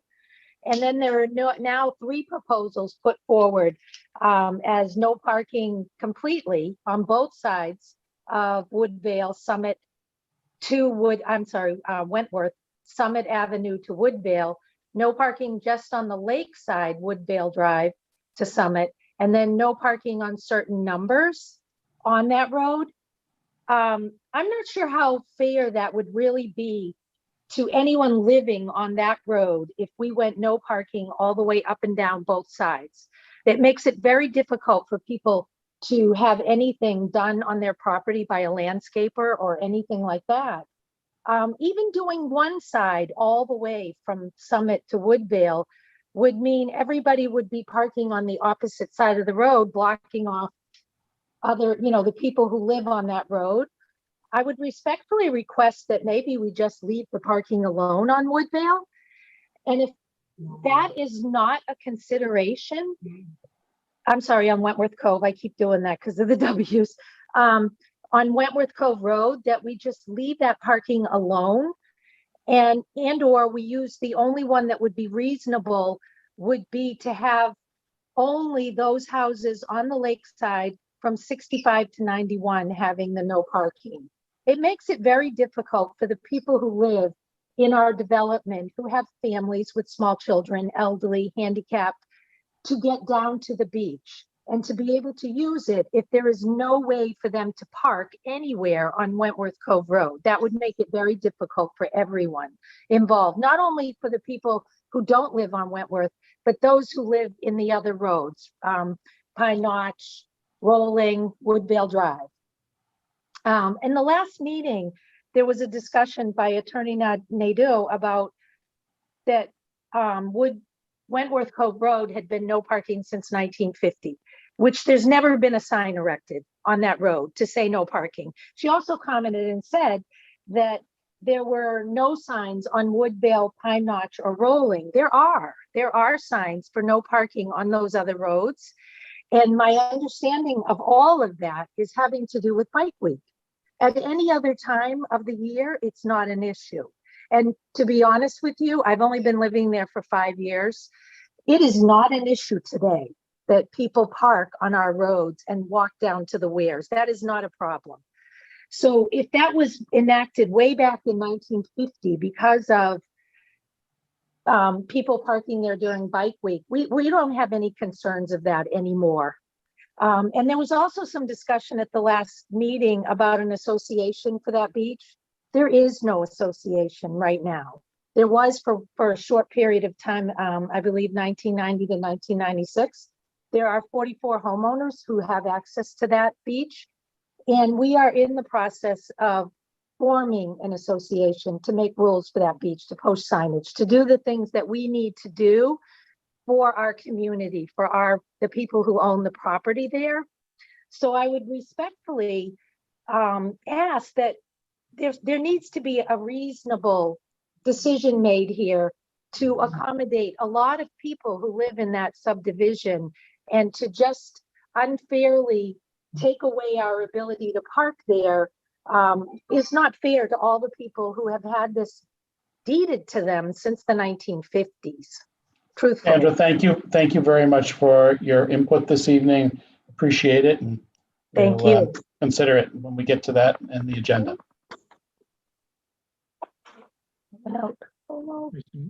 Mr. Mayor, Megan has Yes. raised her hand. Oh, Megan. Welcome, Megan. Thank you very much. Good evening. Hi, Megan. Well, let me tell you, as it struck midnight at the tavern the other night, there wasn't a silent person in the place, and everyone cheered when the guidelines and mandates expired. And with this incredible turn of events for our state, we as a business both celebrate and anxiously look forward to a busy upcoming season, to include our block parties, but most of all, Motorcycle Week. So with this being said, we'd like to request, now that everything's lifted, that the council and everyone involved approve the request to allow more businesses. To allow the vendors and beer tents. Last year, everything was so limited as far as being open during Motorcycle Week. Everyone here was forced into the minimal businesses that chose to remain open, most specifically Tower Hill Tavern. Also the Big House, but more so Tower Hill. Every day we wish more businesses and vendors were open and available to give people something more to do. We had lines at every door all the time, daily, every day, even the slower days. And so we feel that allowing the vendors, more vendors, or the same amount as 19 and prior, make it so people could spread out more, have more to do, be outside in the fresh air, and just keep things safer than crowding all into smaller spaces. Thank you for letting me talk and for listening. Thanks very much, Megan. Always good to hear from you. Stay tuned. Mr. Mayor, Yes. Jim has raised his hand. Jim, if you could introduce yourself now, let us know your name and your connection to the city. Yes, my name is Jim Rogato, Hello, Jim. your neighbor. Former name. Former neighbor. I live in Ward 6, 42 Pine Notch Circle, out of the Weirs. And I'd just like to reiterate what Sandra said. I believe her name is Sandra, who was just prior to Megan. I've lived here 40 years and have never perceived a problem with traffic flow on that road. Even at the height of the season, there may be 2, maybe 3 cars that parks down by the right of way. I researched a little bit on what constitutes making a no parking area, and I came up with 14 criteria, none of which seem to fit that area.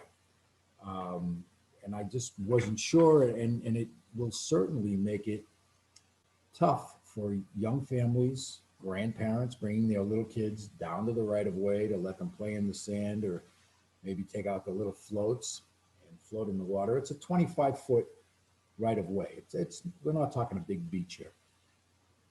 And it would just make it very difficult for the 40 plus families that live in the area to use that beach. And I'm not quite sure why we're even looking at putting no parking down there. It's a deeded beach. And that's really all I'd like to say. Thank you. Always good to hear from you, Jim. Thank you very much. You're welcome. Mr. Mayor, Tim Clark has raised his hand.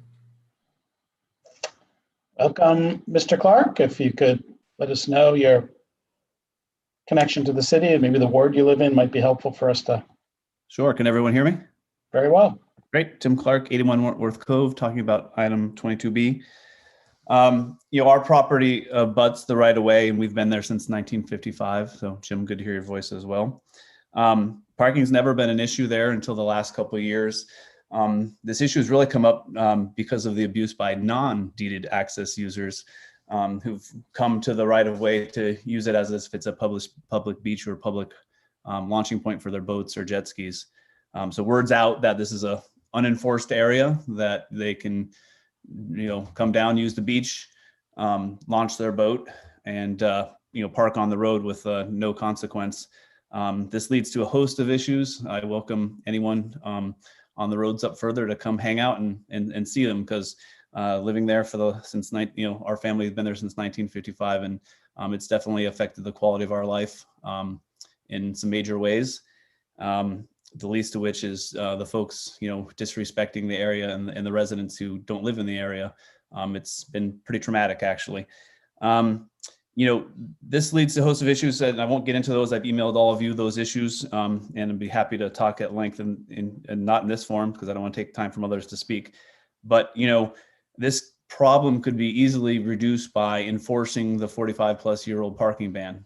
It's been a no parking ban since then. No one's gaining anything or losing anything by simply enforcing a rule that's been on the books for a while. Making the suggested motion that I saw on the agenda would only increase the use and abuse of the right of way and all the issues associated with it, making things worse than they are today. So I strongly urge the council to stand by the December motion where we agreed to put some parking and enforcing around the existing rule. And I find it odd that the response to this issue by the council would be to increase parking access and make the issue worse than it has been in the past.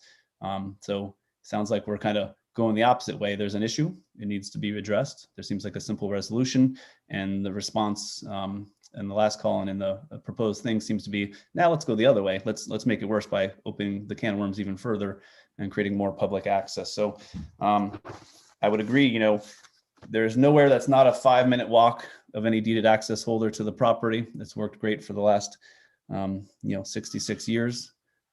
Let's keep it that way and keep it great for the neighborhood and all the deeded users, because I think it's a great benefit for all. And I hope to see it continue to be used appropriately. Thank you. Thank you very much, Mr. Clark. I appreciate your input this evening.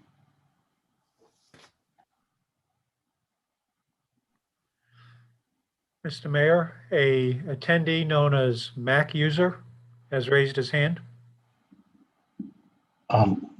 Is it Mac User or McUser? Could be either one. Hello. Hello, Mac User. Go right ahead. Not abuser. Good evening, Jose DeMattos, 1192, 1198 Wears Boulevard, Ward 6. I urge the Laconia City Council to approve vendors to 100% and also to allow outdoor entertainment venues for the 98th anniversary of Laconia Motorcycle Week. The easing of restrictions coupled with the increasing rate of vaccinations and infection percentage rate decreases, coupled with all the facts that Ms. Anderson had mentioned, makes the most sense to approve 100% vendors and outdoor entertainment. So please do. Thank you. Thank you, Mr. D'Amato. Always good to hear from you.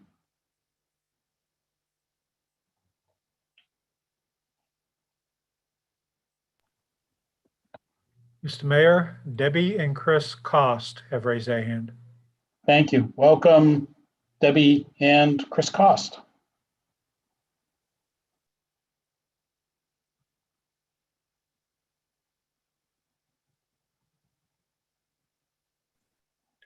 Mr. Mayor, can you hear me now? Very well. Welcome. Thank you, sir. And thank you very much, you and the city council. I'm calling in regards to the Wentworth Cove parking situation. I guess I'm a little bit perplexed for the simple fact that we've lived in this neighborhood for 25 years. There's never been an issue in regards to the parking down to the access for the property owners of Woodvale Drive, Rolling Lane, and Timber Lane. All of a sudden, this has now become a hot button issue in Ward 6. I don't know why, although I will say that our neighborhood has taken a great transition because we've got young families and people moving into the neighborhood area wanting to utilize the property area. I really think that it's really unfair that we restrict the parking area, especially for those who have small children and want to go down and access the beach area that is deeded rights to the property owners of our neighborhood area. I really do. I just seem as unfair. My wife and I have lived up here. It's never been an issue before. Now all of a sudden it's an issue.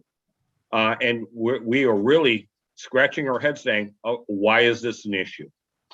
The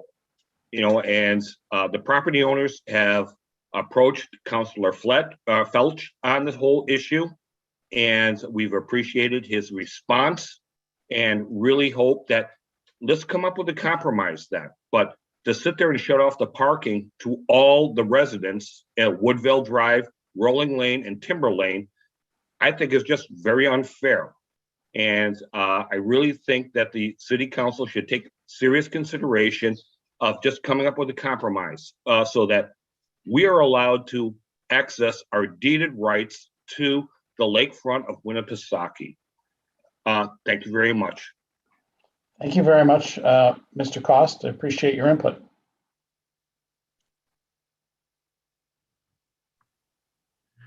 Mr. Mayor, Jay Yes. Markham has raised his hand. Mr. Markham, welcome.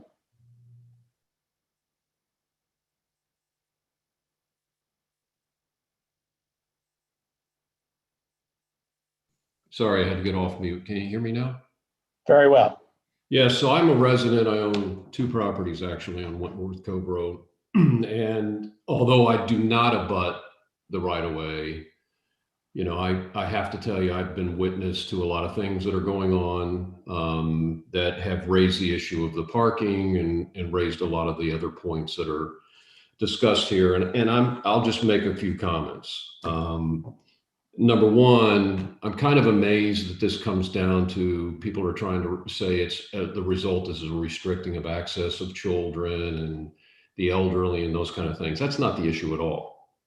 The issue is you have a right-of-way that has started to become a problem. This past summer, there were weekends that got out of control with trailers on the properties, with the street not being passable by bigger delivery trucks and stuff like that. I've witnessed some of them try to back up. One of them actually got upset. The truck was trying to back up to turn around, drove right across my yard to get around them to go through. All right. What's ironic is you've got a right of way that has no association, no accountability, no leadership, no ownership, no responsibility. And so for somebody that lives on another street to say it's not happening and turn a blind eye, it is not right. It is abused. It has become a party place. I know we have, in fact, one adjacent property owner that is petrified because of what's happened when she tried to ask people to comply, obey, move, please, you know, and it's met with, you know, and I witnessed one of them. It was horrible, the things that came out of people's mouths, yelling and screaming. It's become a party place. It's become a boat launch, which it's never been designed to be a boat launch. And so all I think the neighbors are really asking is, how do we get control of the situation? That's really what this comes down to. Nobody has said somebody can't take their children and walk down there. Nobody has said people can't use the right of way. But the only thing I'll ask this council is, who is going to police this? Are you going to leave it to the neighbors, and when they've already demonstrated that pretty violent reactions? I've heard F-bombs coming out of people's mouth, trash being left around. There are no rules. And that is an issue. And so, yes, they do park on both sides. And yes, it does get restricted. And it's not every day. And it's not a delivery truck or a landscaper that's causing the problem, because quite frankly, they're not the ones parking on the right of way or right at that corner, that pinch point. But they're the ones that are restricted because they can't get through. So I just, I plead with the council, we've got to come up with a resolution here, because I do feel bad for the property abutters. I respect, trust me, I respect people going down and enjoying the water, right? But when it gets confrontational, that's not a good thing. And when it's abused that way and people are living and, concerned about property damage or personal, that I'm really concerned. And some of those people, to be honest with you, are a lot older than I am. And it's just not fair. So I plead with the council to take this seriously, because right now there are no answers. So thank you very much. I appreciate you giving me the time to speak. Thank you very much, Mr. Markham, and I can assure you the counselors that I've spoken with on this matter are taking it very seriously. So rest assured, there's a lot of commitment to resolving the issue. Thank you.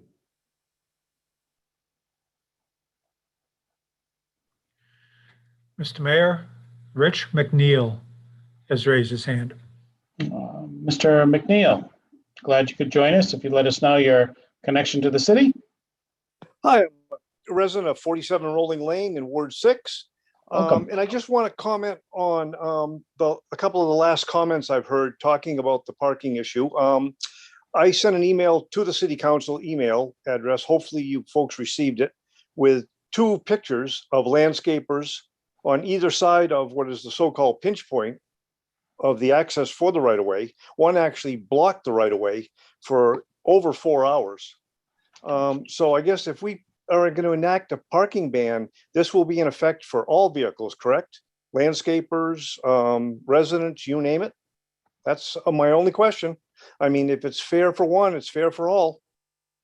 So I'm assuming then a landscaper would have to park on their client's land, correct?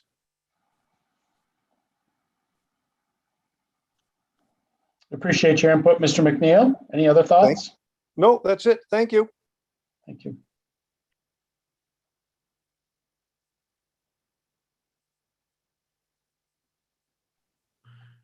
Mr. Mayor? Yes. Mr. Ciraldi has raised his hand again. Mr. Ciraldi, now would be the appropriate time. You jumped the gun a little earlier, but welcome back. Thank you, sir. Pete Ciraldi, 65 Wentworth Cove Road. I'm actually here with Paul Shagru, who currently lives at 73. We're sharing the Zoom link, so he'll speak after me if that's okay. Terrific. But, I actually I was in a butter for many years at 73 Wentworth Cove Road. And I guess it's not an issue unless you really live there and live near it. The public nudity that we've seen over the last couple of years, the drinking, the amount of trash we end up picking up, the damage to personal property, things being Mr. stolen. Ciraldi, I'm sorry, did you say public nudity? Yes, sir. Oh, okay. I haven't heard that yet. All right. Go ahead, sorry. Yes, sir. Damage to personal property. It is really just, it's changed. When we first moved in, which had to be about 10 years ago, there were really no issues. It was the last few years that it really just has gone to pot. And I can't stress enough, and I think a couple of the others mentioned it. This is more than a neighbor issue. It's much more than a neighbor issue. Again, I know that we've referenced people from Campton, from Wolfboro, from Alton, and I've personally witnessed someone just coming into the area and we didn't know them. Was like, oh, hi, how are you? You live in the neighborhood? Oh no, I live in Alton. I just heard it was a good place to swim. This has turned into a public beach. It's turned into a public parking area. This isn't an issue of do people need oil deliveries or do people need FedEx drivers dropping stuff off? And no one has an issue with that. No one has an issue, which was been happening for years, is people dropping their loved ones off at the right of way and then going to park to their home, which again, as Tim iterated, it's no more than a few minute walk at the furthest part of the neighborhood. But I just wanted to just speak that, this parking ban has been in place since 1975 is what we understand. Again, it's only a short walk at best from the furthest point to the neighborhood. And for those reasons, and what I put in the prior letter was I'm against any parking at all on Wentworth Cove Road for the above noted reasons. On either side of the road, is that correct? Yes, sir. Thank you. Could Paul speak? Hello. Hello, Mr. My name- Shagru, welcome.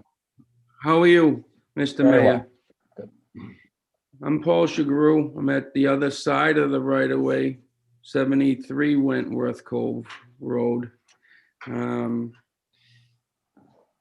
the past year, like Pete was just saying, the amount of people, I don't think most of them are from the neighborhood, that are coming over there because they hear about it one way, shape, or the other, are really concerning me with an accident.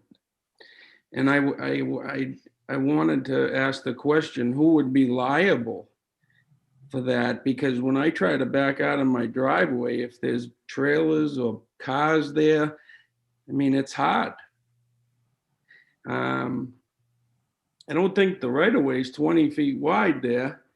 And it's not like they have a specific parking spot for the association or whatever it might be.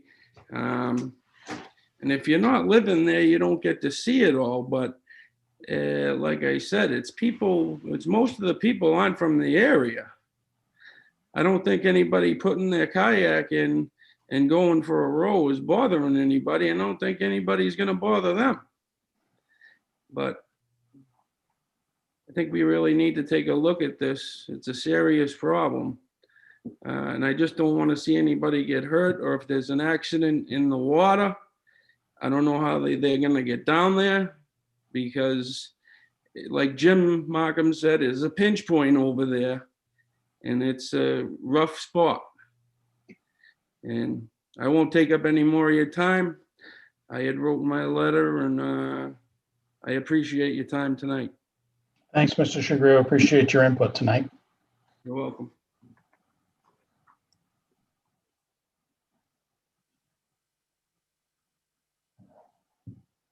Mr. Mayor? Yes. A attendee identified as Peter has raised his hand. Hello, Peter. If you could introduce yourself, let us know your connection to the city.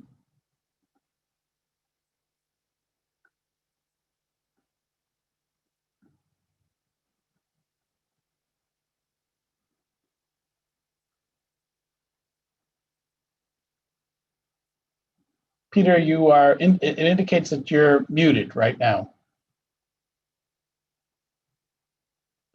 Okay, am I unmuted now?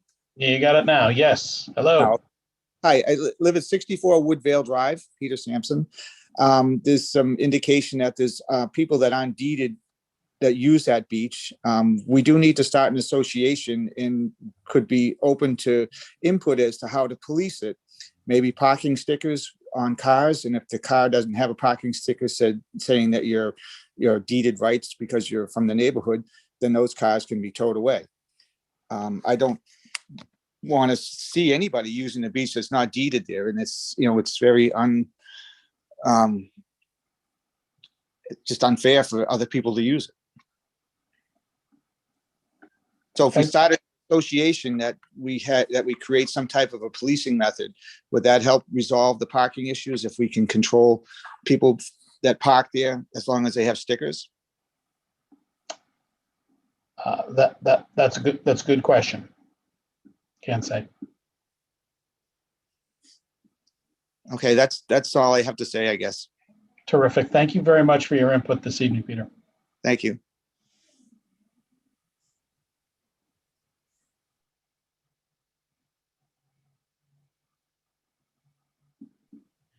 Mr. Mayor? Yes, sir. We have no new speakers, but Debbie and Chris Cost has raised their hand again. Okay. And then while I was telling you that, we do have another new speaker by the name of Richie. Okay. Why don't we work right down the list, Mr. Smith? Okay.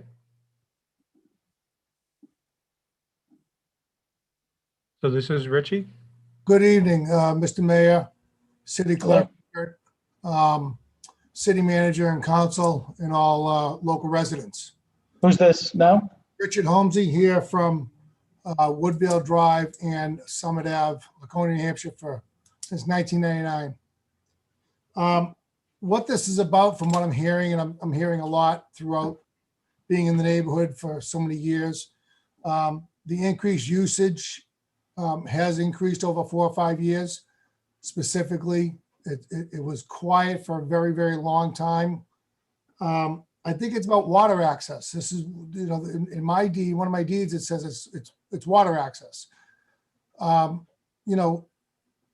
It's not about elderly being dropped off or they can't walk down. It's not about a 3-year-old child that can't walk down by itself. Of course not.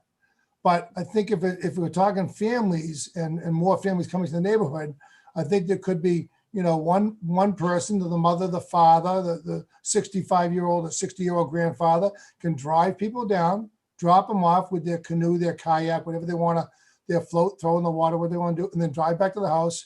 And as many people have said tonight, it's a 3, 4, 5-minute walk tops for the entire association. I don't want to discuss who's coming from Alton Bay or Moulton Borough, Wolfboro. I don't know of any of that, but we can't police that yet if we can't police our own neighbors. And our own neighbors are parking the wrong way going down the street. The vehicle's in the wrong direction. The vehicle's on our curb grass. The vehicle is hanging out of the right of way. The trailers are tying up the right of way, and there's no one occupying the trailer or the truck. It's blocking it. It's blocking it's across the street from the right of way driveway or walking path. It's only, like someone said, it's 20 or 25 feet wide. It's blocking, you can't pull out of there. So, it's more of an abuse situation versus usage. As far as forming an association, that's a whole nother ball of wax. I think for tonight's discussion, the council and the mayor, I think we're all here to discuss parking and the parking problem. I don't think anyone that lives on these streets known as Woodville, Wentworth, and Summit and Rolling has a problem with their landscaper parking in their driveway while they cut their grass and maintain their property.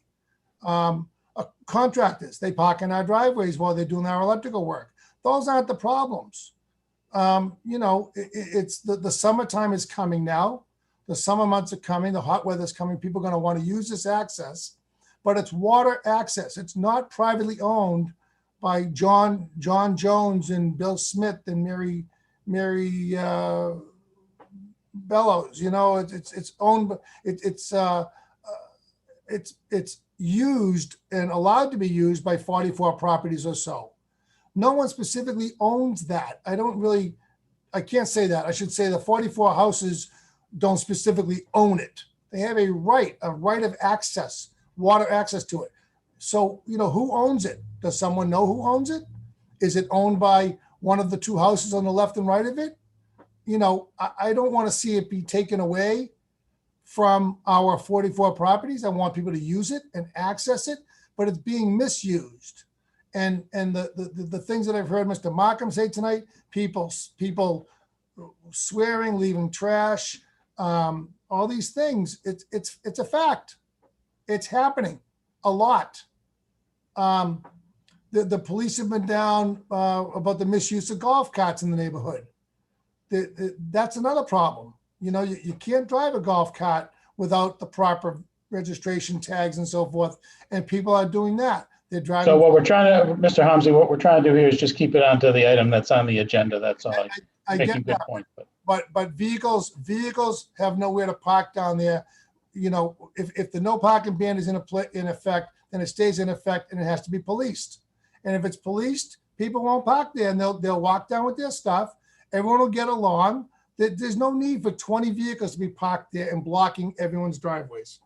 Appreciate your input tonight, Mr. Homsey, and certainly we'll take it into consideration. Thank you very much for your time, everyone. Mr. Mayor? Yes. Oh, I'm sorry, we just had somebody lower their hand. So we have two people who wish to address the mayor and council who have already spoken tonight. Okay, so I'm happy to call on them. I don't want to turn this into is a debate in each side coming back for revisiting issues and making counter arguments. So if you've got something certainly new to add tonight for our consideration, that would be just terrific. Or if you think we're going to miss something, but I'd encourage you to raise your hand, speak again. Oh, we just had Attorney Nadeau raise her hand. And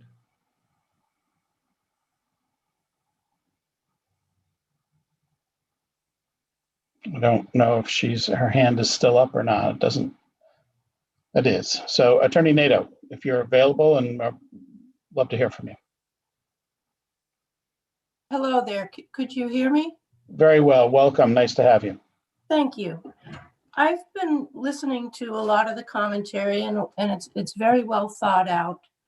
I think, however, that it does support the history of how the city has treated this roadway and the concerns that my clients have expressed this evening, my clients who live on this affected roadway. We've had a Mr. Roboto and Mr. Cost have both indicated that this really wasn't a problem until relatively recently. Now, this subdivision started in the 1950s and 60s and actually became a re-subdivision multiple times into the 1970s. All zoning ordinances in the Lakes region now frown very heavily against what is called funnel development. That is exactly what this was. This was a situation where they created an awful lot of lots and created a very small access point for purposes of selling these lots and not caring enough to, set up a circumstance to deal with it. But even though all of these lots in the subdivision have access rights on that right of way, they weren't given, the developer didn't reserve parking spots on the roadway before it was conveyed to the city. In fact, the city put on its books in the mid-1970s that there's not going to be parking on this road, presumably for this reason. And now people are asking, well, if we police ourselves and whatnot, then it shouldn't be a problem. But we've already seen the number and usage exacerbate in the last 5 years. Some of the people that have spoken in the last couple meetings share ownership of their properties. 2 families owning one property. So now we're talking about not only 44 lots, we have the potential to almost double the amount of people that will be using the right of way because there's no restriction on the number of owners of a particular property or the number of people that visit a particular property. So if we open this up now, we're going to be reversing the city's policy going back decades against funnel development. We're actually encouraging the increased use of this area. So that's what we're worried about, that and creating a public parking lot. So I would say, why don't we honor what was set out in the 1970s and let it stand? As Mr. Homsey said, you know, most of these places are within parking, you know, most of the properties are within a 4 or 5 minute walk. There's not really a big issue with, you know, the oil truck and the landscaper. There's no problem with the drop-offs and the pickups. But I really feel that if we start manipulating where you can park, where you can't park, it's just going to exacerbate the situation. And then what happens when we have 3 times as many people needing to park there? Then what do we do? So on behalf of my clients, many of which have spoken this evening, I would ask that we eliminate all parking on that roadway. And at a minimum, we disagree with allowing parking along the entire length of that roadway. And thank you. Thank you very much, Attorney Nato. Appreciate your input this evening.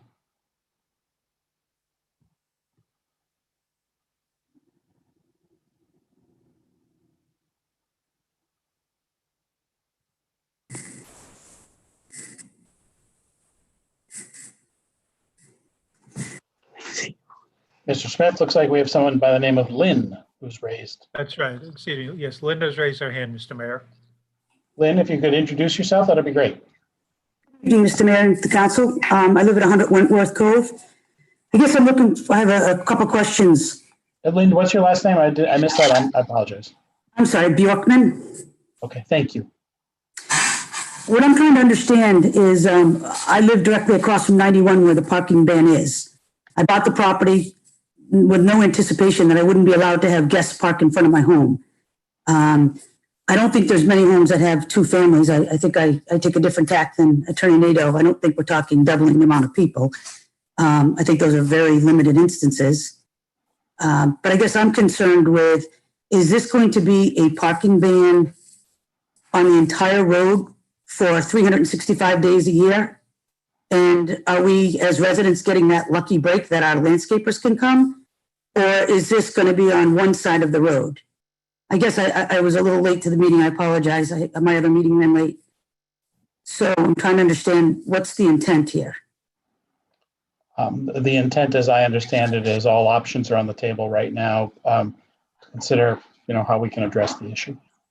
I guess what I mean by that is if it was parking on one side versus parking not on both sides for just a very limited amount of folks, 61 to 91 or whatever the numbers are, it seems like that solution just pushes the problem down further and there's going to be more traffic jams and more people walking.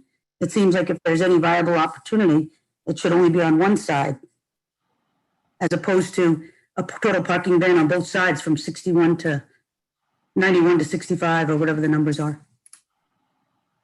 It's just going to create more of a problem. So in front of my home and the homes down further, you're going to have double parking. It's the same problem. It seems like one side really seems to solve the problem. Well, thank you very much for your thoughtful input, Lynn. I appreciate it. Thank you. Mr. Mayor, Debbie and Chris Cost, raise their hand.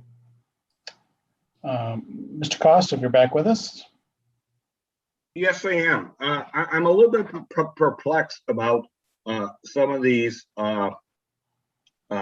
property owners along Wentworth Cove Road claiming about public nudity, drinking and partying. I would really like the city council to ask the Laconia Police Department how many times they've responded down there for public nudity, drinking and partying, out of control parking. I guess, you know, you have these people making accusations that, to be very honest with you, I really haven't seen. So let's let the police let us know what's going on. Thank you very much, Mr. Cost, for your further input. We appreciate it. Thank you very much, Mr. Mayor.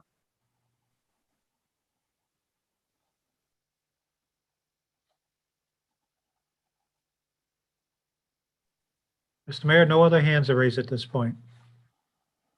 Thank you, Mr. Smith.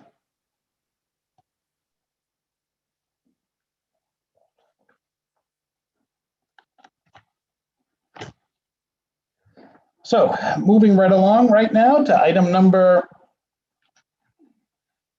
19A, which is our general motorcycle week discussion. We have moved this item up in the agenda at the request of the council and the mayor.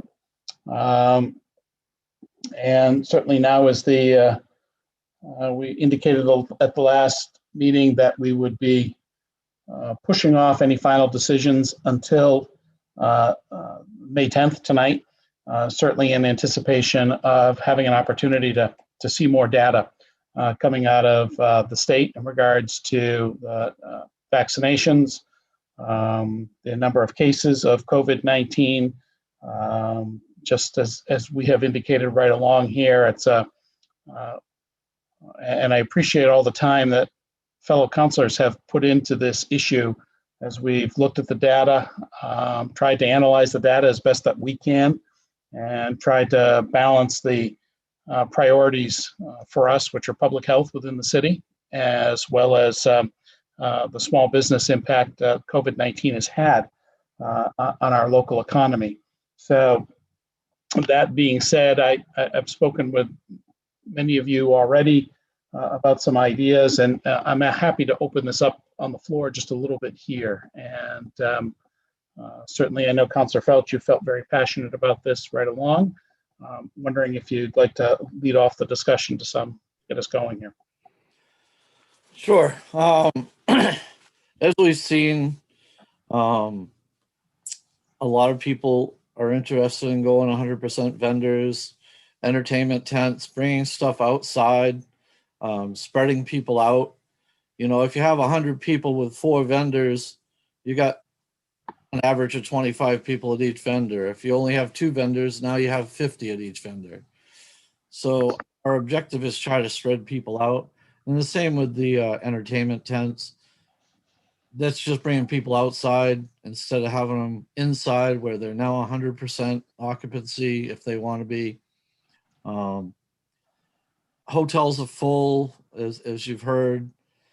So there's going to be thousands of people here. People aren't not going to come because we only have 50% tents or because we, you know, don't have the entertainment tents. People are still going to be here.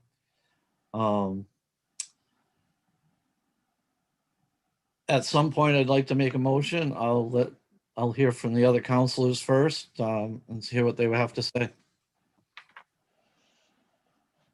Thank you, Councilor Felch. Certainly, this is primarily in your district as well as Councilor Cheney's. Councilor Cheney, I'm wondering if you'd like to weigh in at this point or not. Not to put you on the spot, and it's okay if you say no or push me off a little bit. It's okay too. I tend to agree with Tony, Councilor Felch. I think the time has come where we can open motorcycle weekend up. If the council in its wisdom thought that beer tents and entertainment tents should be at 50%, I guess I wouldn't oppose that. But as Tony alluded, indoor restaurants and places of entertainment now are allowed 100% capacity. So I'm a little at a loss for why we want an outdoor venue to not have full capacity. I also agree about the vendors. I the same crowds are going to be there, whether there's one vendor or 100 vendors. And if they got 100 to move amongst, I think it keeps folks spread out as opposed to a short number of vendors.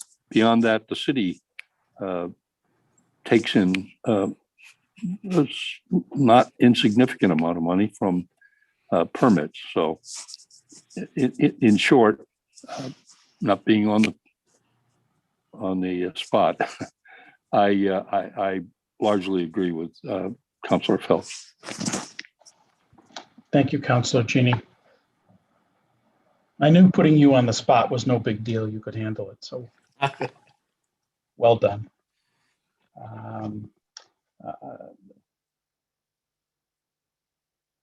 Councilor Littman, you and I have had a discussion or two on some of these issues, and certainly based on your background and your professional qualifications, I think your input on this issue is important. So if now would be an appropriate time, I'd love to hear your thoughts.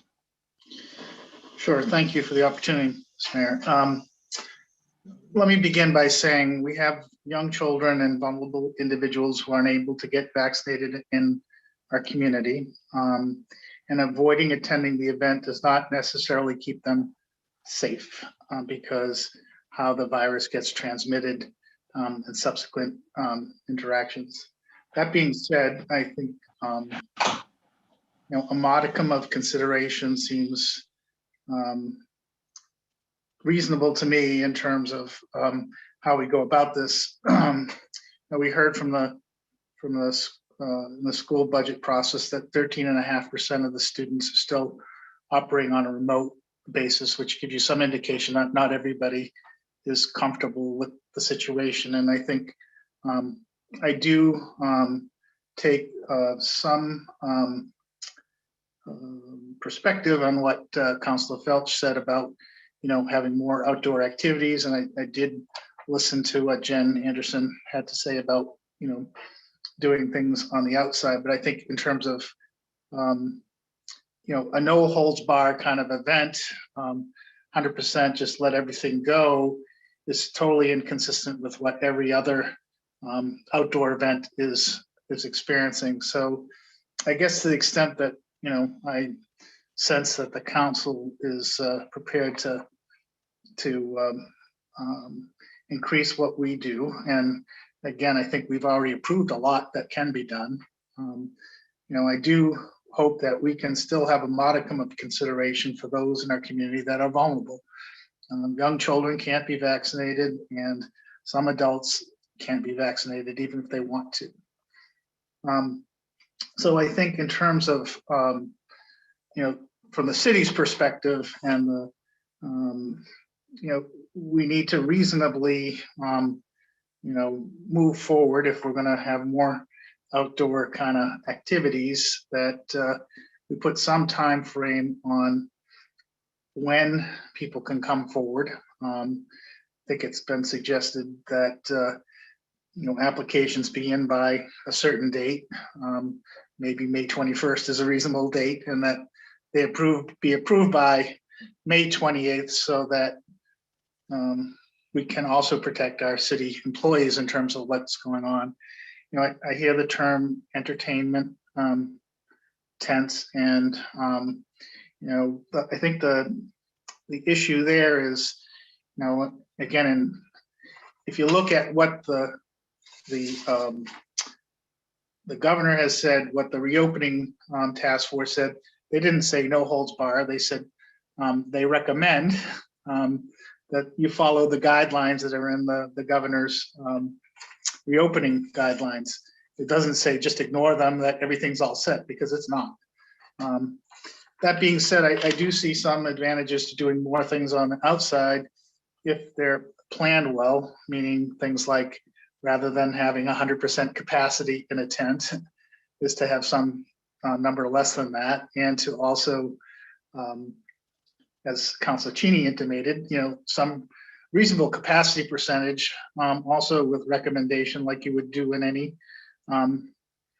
restaurant, I think, that cares about their customer base is that you would have people seated and you would ask people to mask in between going to, different parts of a restaurant.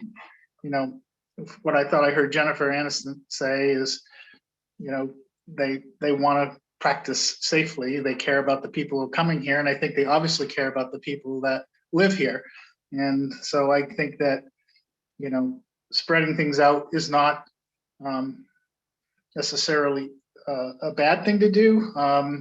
If that's where we're going on it, that wouldn't be necessarily my choice, given what I see in the numbers, but the numbers really aren't the issue here. It's really about, do other people, other than the people who participate in the event and benefit from the event directly, have any consideration for those who have no protection?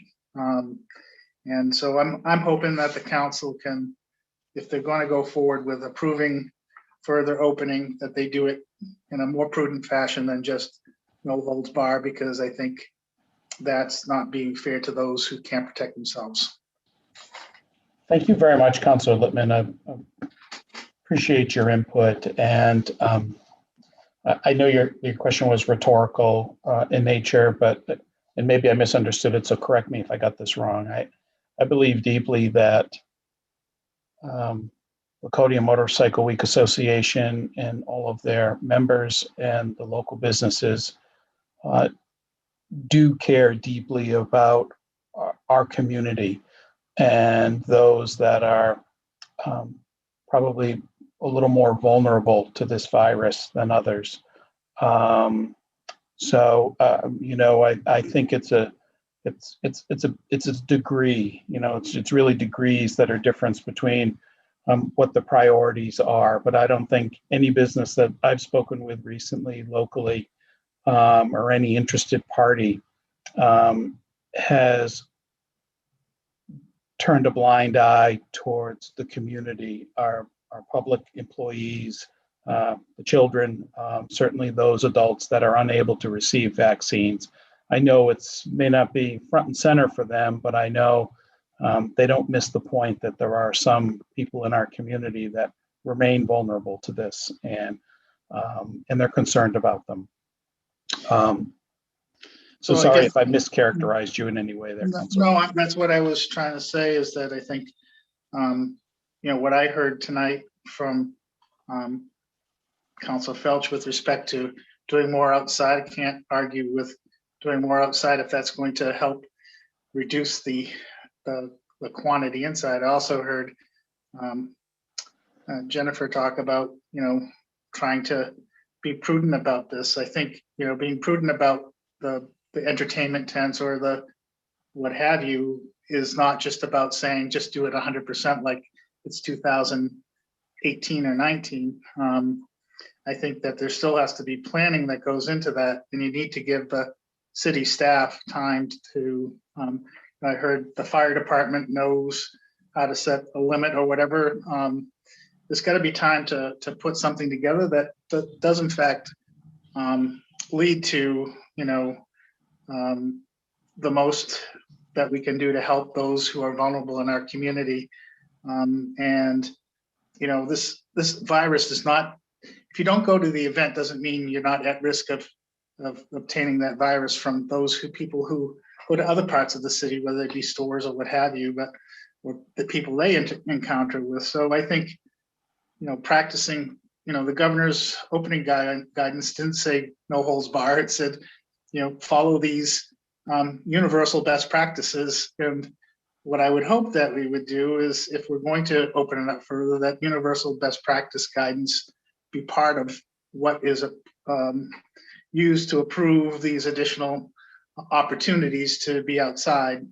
And that means, you would do like you would do in a restaurant. You wouldn't necessarily just let people congregate in one spot. You would have them be seated. They may need to go to the bar, and that's fine. But, they could wear a mask while they're walking up to the bar, and go until they get back to their table.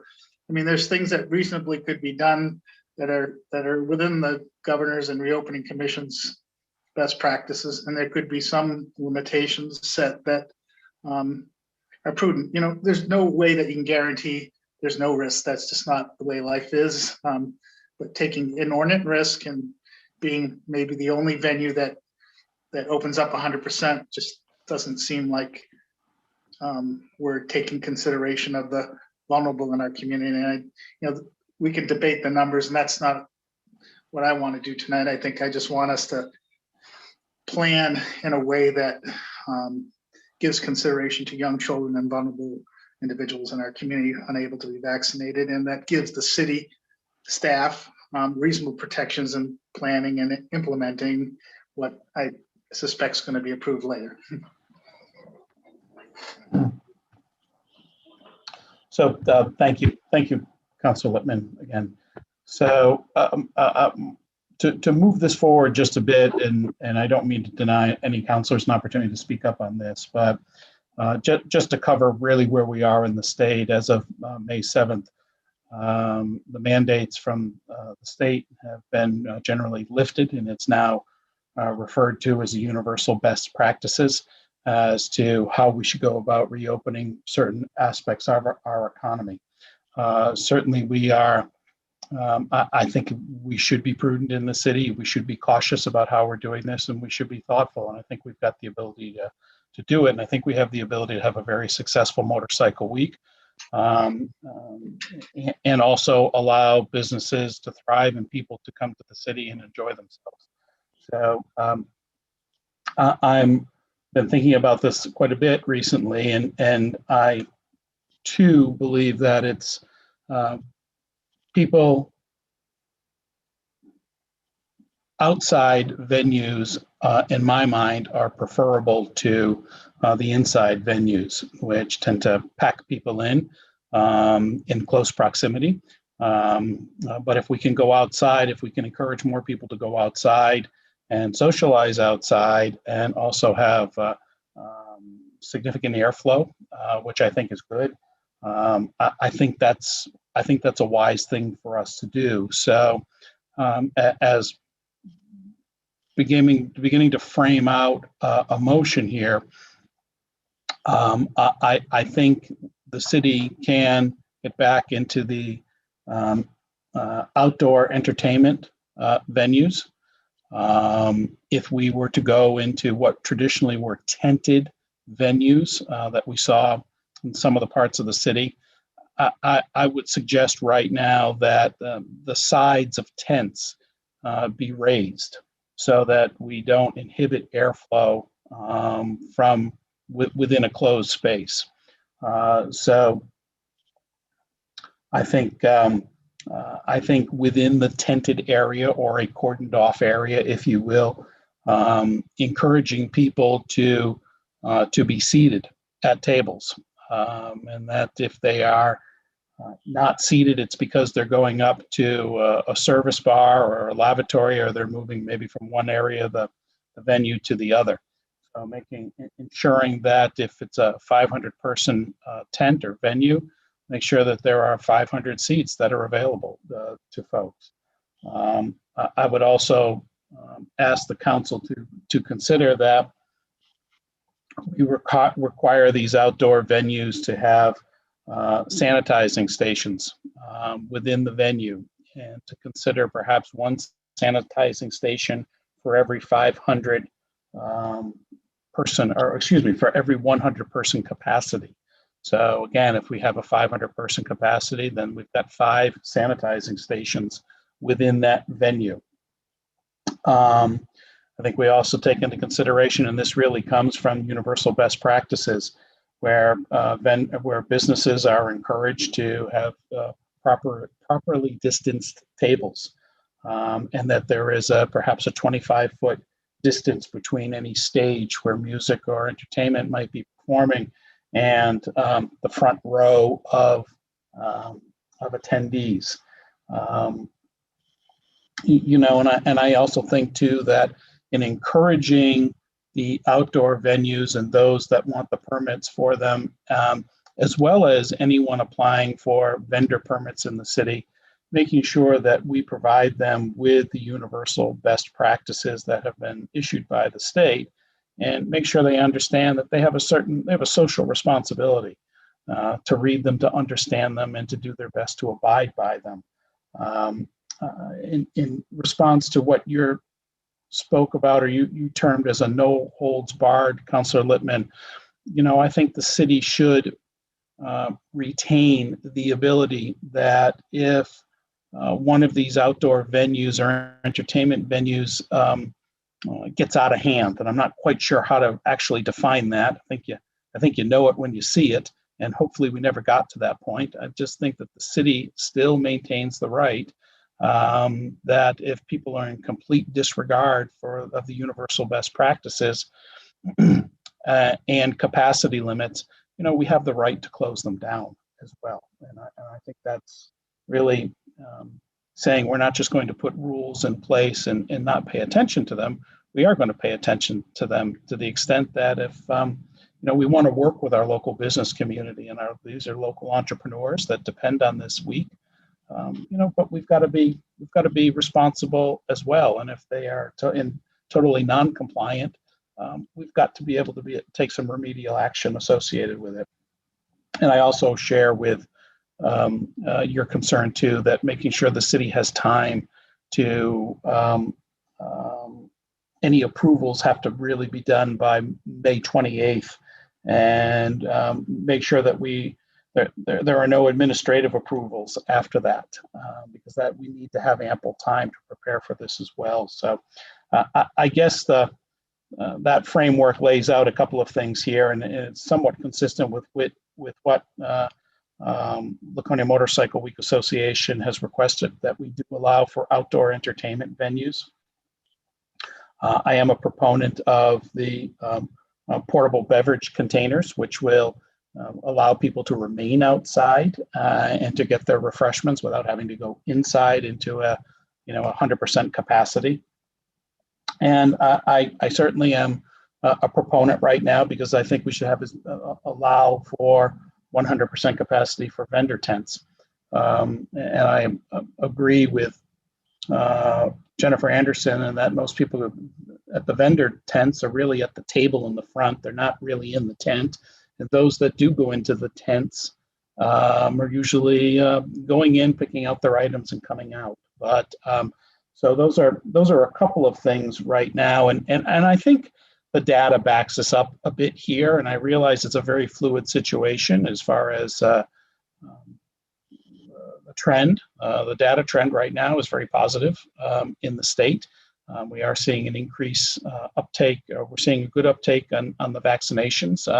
Certainly both 63% of the state, of the population anyway, has had dose 1. We're at 26% has dose 2 as well. But certainly I anticipate that those numbers on dose 2, so people will be fully vaccinated, decline considerably over the next 6 to 8 weeks, which is good news for us. So I don't know if that's sort of what you're thinking about, Councillor Felch, when it comes to a motion on the floor. And maybe, Scott, with your assistance there, we might need to be a little more, we need to wordsmith that a little bit to be able to act on it tonight.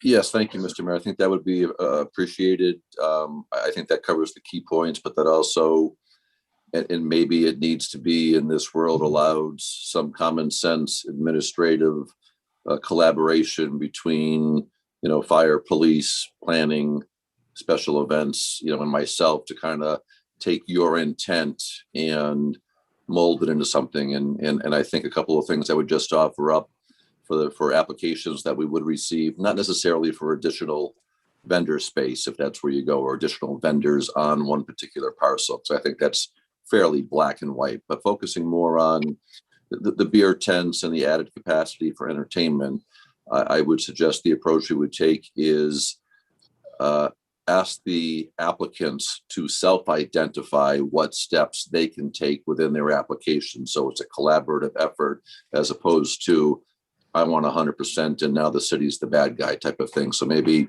with that approach, understanding the times, we work with them, but make them identify what they may be looking to do. One area, I guess 2 other comments I'll throw out. One is on the no side flaps on the tent. I understand the reasons to that. I would want to make sure that we work with our partners at liquor enforcement and get their take on that, because typically when you have a temporary liquor license or an outdoor liquor license, it's for a specific area and the alcohol is contained in that area. So by having side flaps down and secured allows the vendor or the operator of the establishment to control means of egress. And it also allows them to check IDs. And additionally, if you have no barriers there, alcohol could wander outside of the approved site and could potentially also end up in hands of someone who didn't get an ID checked going into the area. And now someone underage might end up with alcohol. So I just want to check with liquor about their take and what their thoughts are.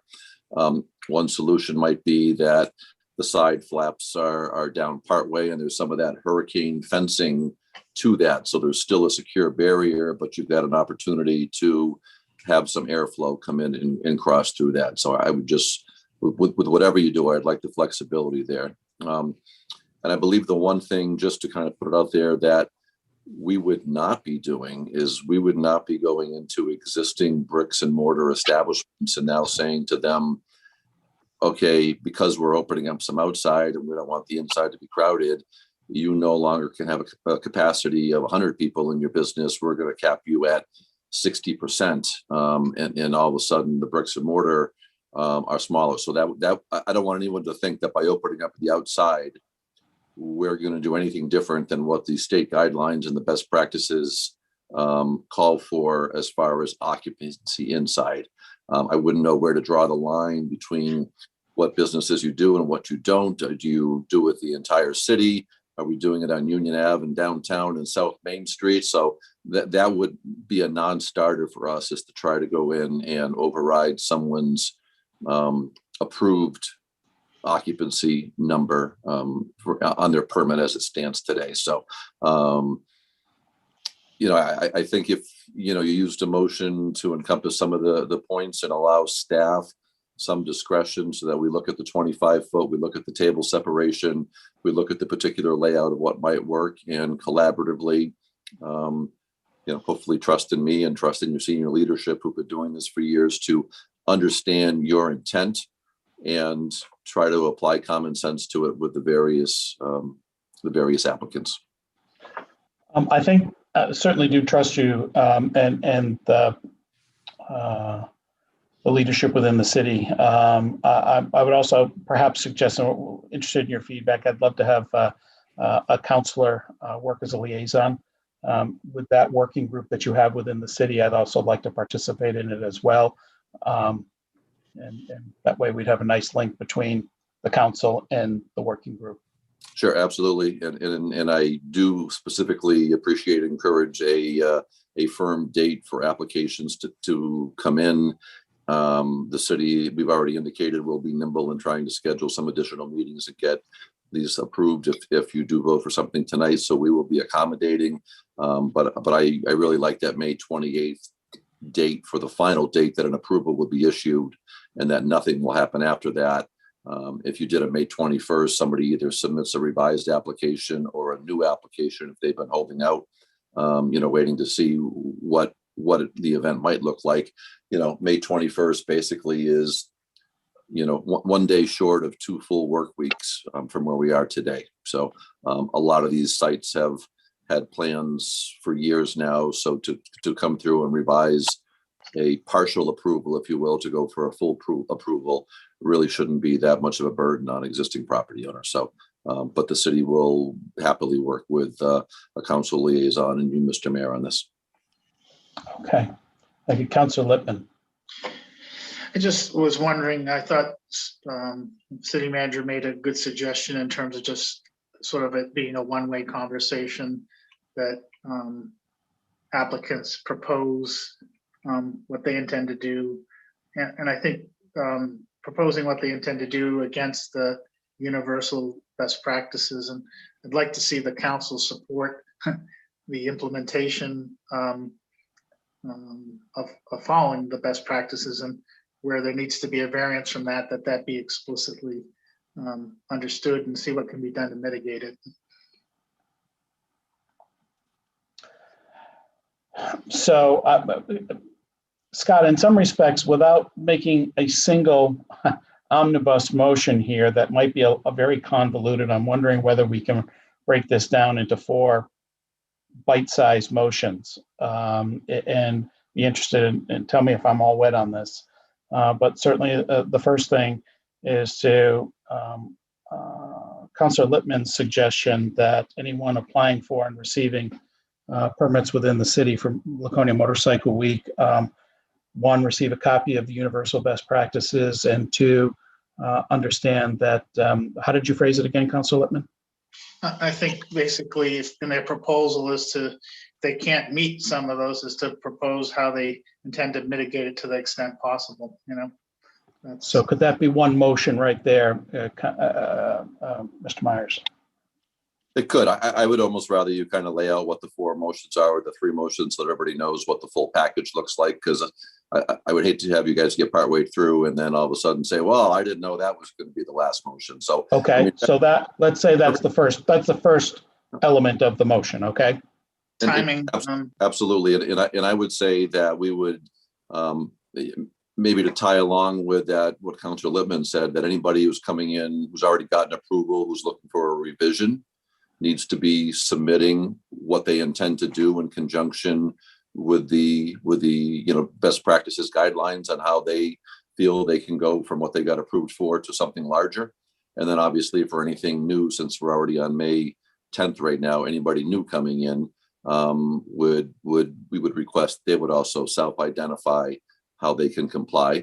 And there may be some people who've already got their approvals in place and are happy to go with what they've got and aren't looking to make any changes. And then we don't need to see those people a second time if their approval's already been granted. All right.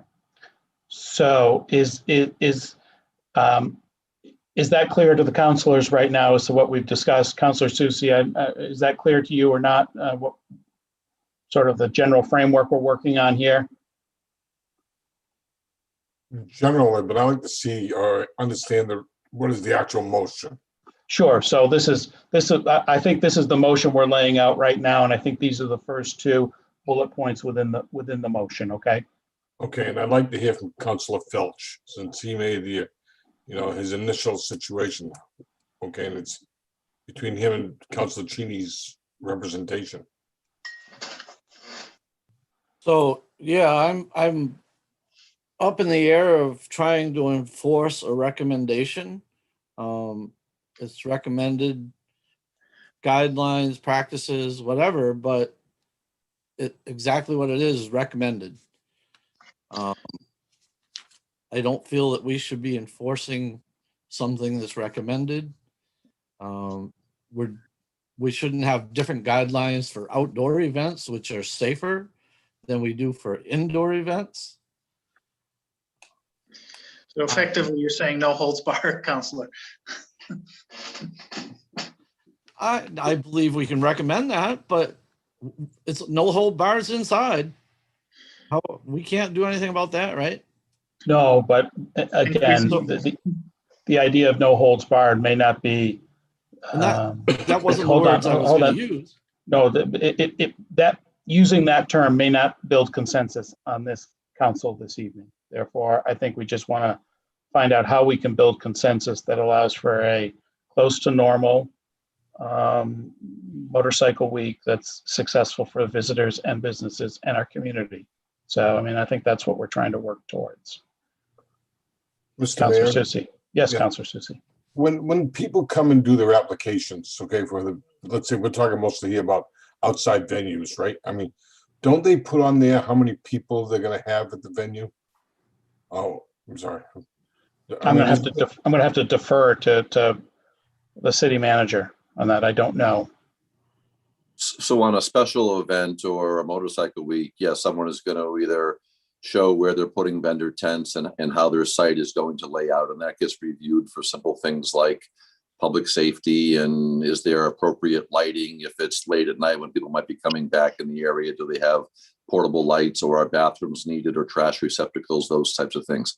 If somebody is putting in a request for a tent, certainly they'll size the tent and then that is overseen based on the final layout. So if the tent is just wide open and there's no encumbrances in the tent, then it might have a capacity of X.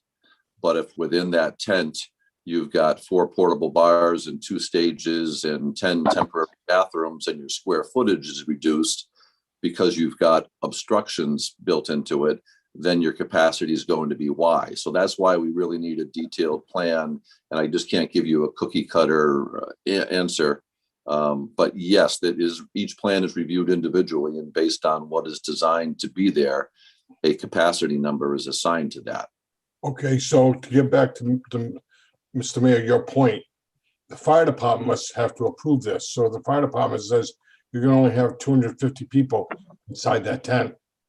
And if we see some gross, I don't know what you want to call it, some gross violations or something like that, we're gonna move them out or shut them down at that point, will we not? So Wouldn't that be? I would say if we're going to tell these people that they have to have tents, have to have chairs and tables, that's going to cut down on your occupancy right there. And I also think it should be up to the fire department, as it always has been, to determine how many people are allowed. Right. That's where I was headed. So I just can add, like I said, we're not going to go in and change occupancy for any bricks and mortar. But if the council wanted to say within this, we want to do 75% of what would normally be allowed on a temporary basis, just to control numbers. If you did, I'm not saying you should, but if you did, that is certainly within your purview, because this is a temporary approval, and you could put, conditions of hurricane fencing. You could put conditions of needing X number of police details. You could require all of that. I'm not saying we should, but you definitely have more flexibility in what you can and can't do on a temporary approval than versus somebody who's gone through the planning process and is, permanent structures, and the business is the business. And unless there's modifications to the business or reasons why their original number doesn't work, it needs to be changed. That's not what we're looking to do for the bricks and mortar. You certainly would have some leeway within the temporary structures. And a tent is considered a temporary structure.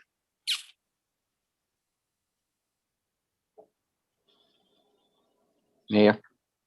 Yes, Councilor Hamilton, thank you.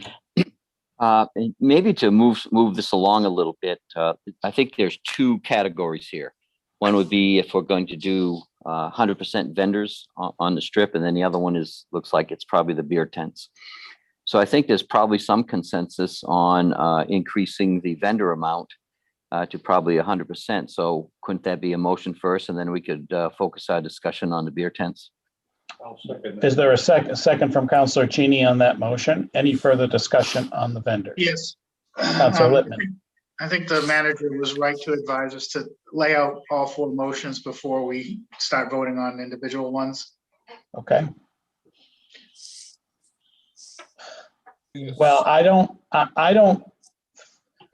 with all due respect, I see the vendors as different than talking about the entertainment venues. I think that's got some layers to it and some nuance. I think the vendors are we could say no to the entertainment venues and still do the vendors. So I guess again, as a courtesy to the people that feel vulnerable and to the young children, I'd ask that respectfully, if you're trying to build consensus, is to follow what the manager recommended there.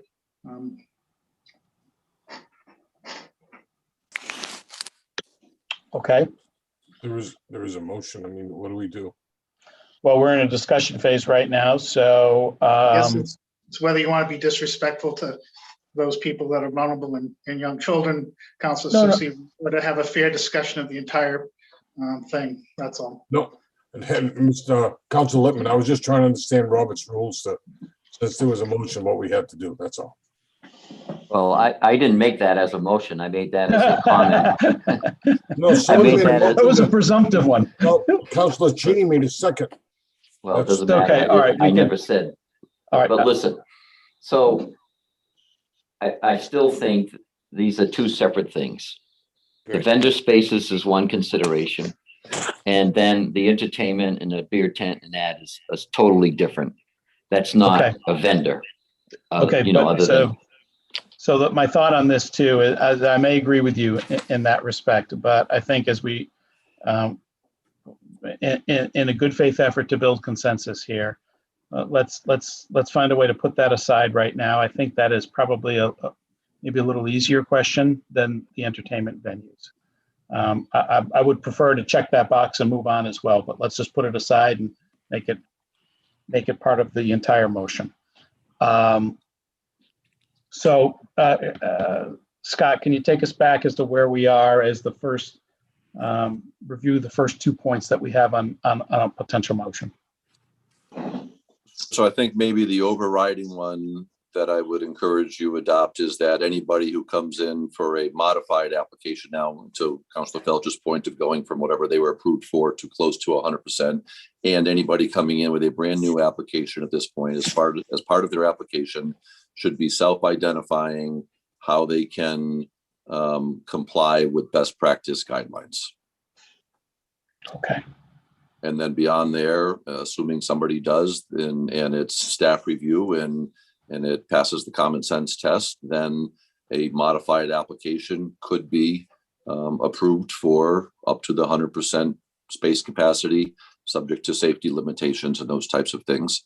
And an entertainment or a beer, encouraging the fact that we're like to have a seat available for people and tables distance from the stage, and working with Liquor Commission to figure out how side flaps and airflow can work in harmony. Again, would be part of someone self-identifying for that approval. And I think making all of that conditioned to having a council liaison and the mayor be a part of the review application. Certainly you'd have to make yourself available for meetings. Barring that, we could certainly get you all, we could get the two of you and all of you who'd like to see them copies of any additional applications that have come in, so people have a chance to review them. But I guess I'd like comments to come from maybe two people designated to work with staff, as opposed to now we're taking comments from all seven, which just can make it a little bit burdensome. I think if we frame that into a motion, everyone would know up front what it is the package looks like, so to speak. Councilor Hamel. On the beer tents, so why couldn't we do like a 50% capacity? And what Henry said, as far as maybe tables and chairs type thing. And as we get closer to the event, we still got about a month to go. If the numbers are getting better and better, then that capacity could be increased. But if we start at some point so they know that they could do it, and then just depending on the stats, we can look at that and make that determination, or this committee could make that determination. The hard part I would see on that, Councilor Hamel, is that it's a cost benefit analysis from, is the expense worthwhile? Is the expense and effort worthwhile at 50% capacity? It may not be, Well, 50% is better than nothing. Not if you're not making money. Yeah, right. Yeah. If you're, that's the challenge. Councilor Felch. Yeah. So it's known as compromise.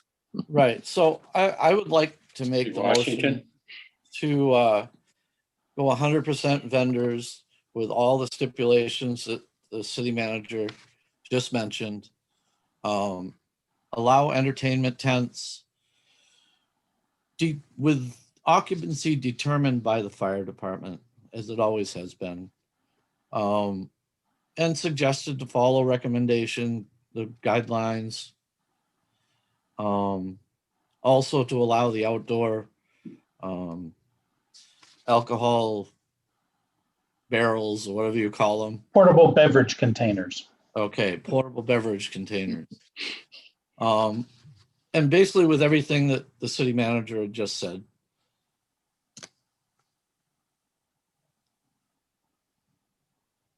That's your motion? Yes. And I'll volunteer to be that city councilor. Is there a second on that motion? Do we still have all the motions on the table? I think we said there was going to be 4. I don't think I've only counted 3.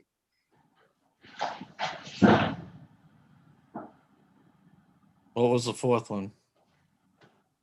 I think that encompassed everything. think that included, I was thinking the vendor tents, the vendors going to 100% capacity with vendors. Yeah, he said that.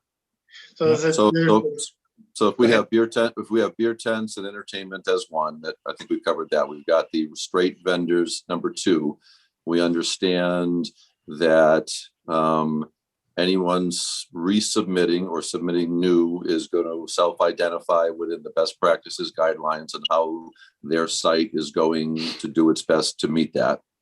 And then we have the May 21st deadline for all applications with a city committing to complete and issue approvals or denials or modified, whatever, by May 28th. I'm not sure if I said April, but May 21st for all submittals and approval of everything completed by May 28th. And nothing administratively after that. And I think that ties to what Councillor Felch was saying, that if folks are going to self-identify that they will have X number of tables and chairs and a little bit of distance between them for the self-separating, that will automatically tie into the fire department calculating a slightly, I'll just use slightly or a lesser number than normal because there is going to be more furniture involved is probably the simplest way to put that. So I'm not sure, Councillor Felch, if that meets the intent of what you'd like to make the motion. Yes, it does. And, you know, I run Levitt Park, so I do know the more tables and chairs you have, the less occupancy you're allowed. So.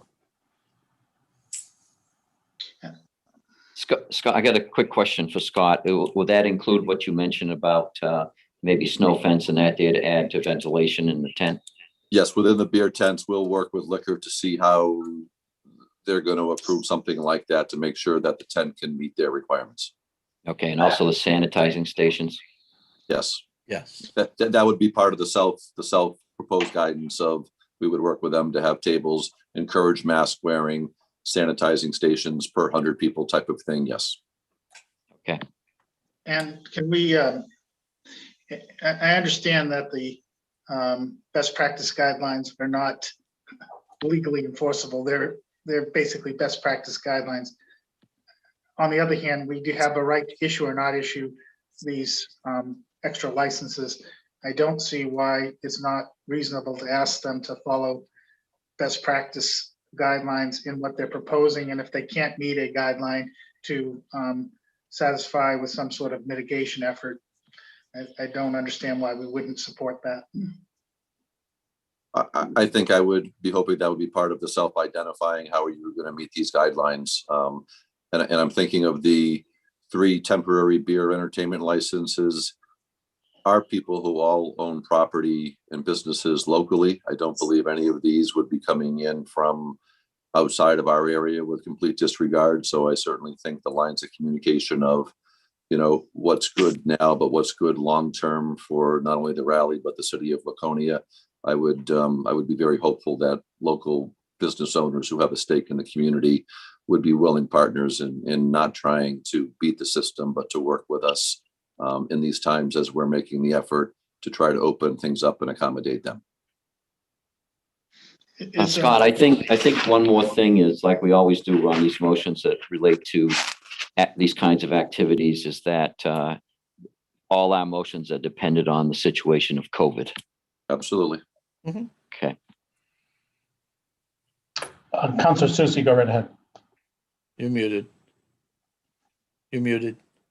Is this the enforcing of this? Is this done between in the fire department? They'll set the capacity numbers and then they'll enforce that. Yes, and typically on events like that, they'll have to have a counter, someone stand there as an ID check-in or a counter in and counter out. And if they're not accurately tracking it, then, you know, that's a conversation of you need to do that. So we make that as part of issuing licenses as part of the special event review process. Thank you. Councilor Lippman, go right ahead. Is there any appetite among the councils with respect to what I think the city manager was just pointing out with respect to issuing of these additional licensures to people that have a stake in the community, as opposed to making it wide open? I think usually the ones that do the permits are local anyway. Yeah, the beer tents are always local. You might have a few vendors from outside, but I don't know if you're going to get any late vendors now from outside being this close to the event.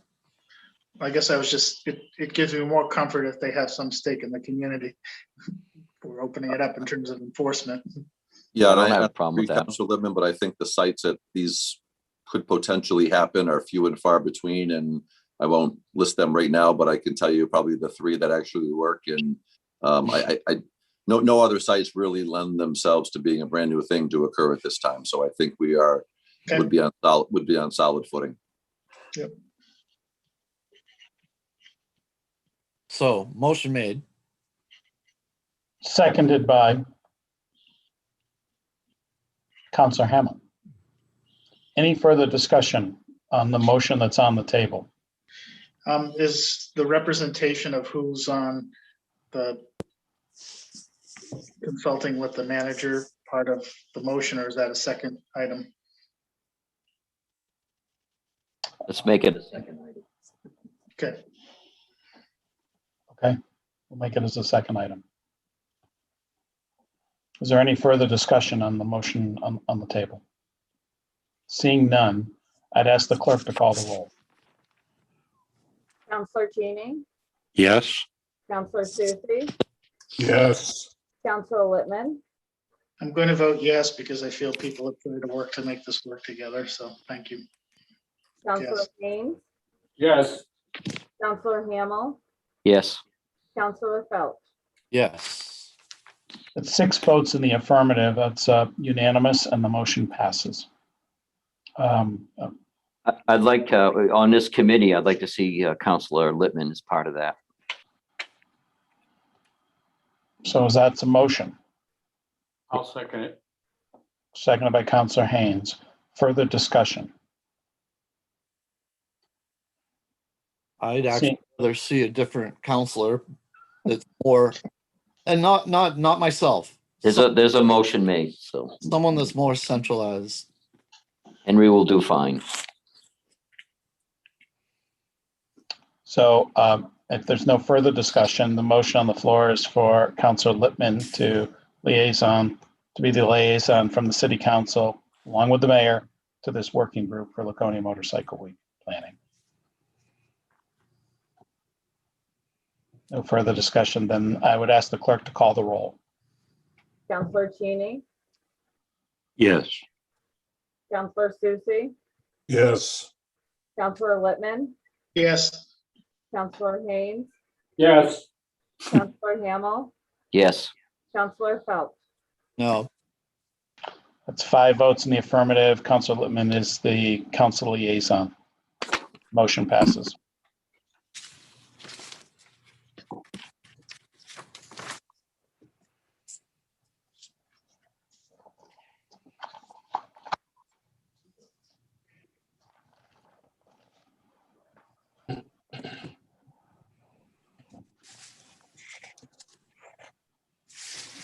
Number 20 right now, which is the city manager's report. I'd ask City Manager Myers take over. Thank you, Mr. Mayor. And I'm going to be very brief because I know we still have a lengthy agenda in front of you, but your financial operational trends report was included in your packet on page 28. So the first page of the report is new building permit value. We just kicked off the new assessing year, which ties in with the State Department of Revenue Administration, and it runs April 1st to March 31st of next year.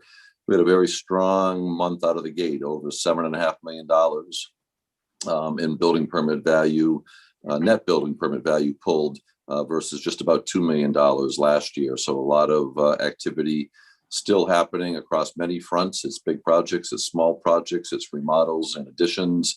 The number of electrical permits that we're getting pulled right now between wiring new properties and upgrading and updating older properties is just phenomenal. So very positive trend to the new assessing year.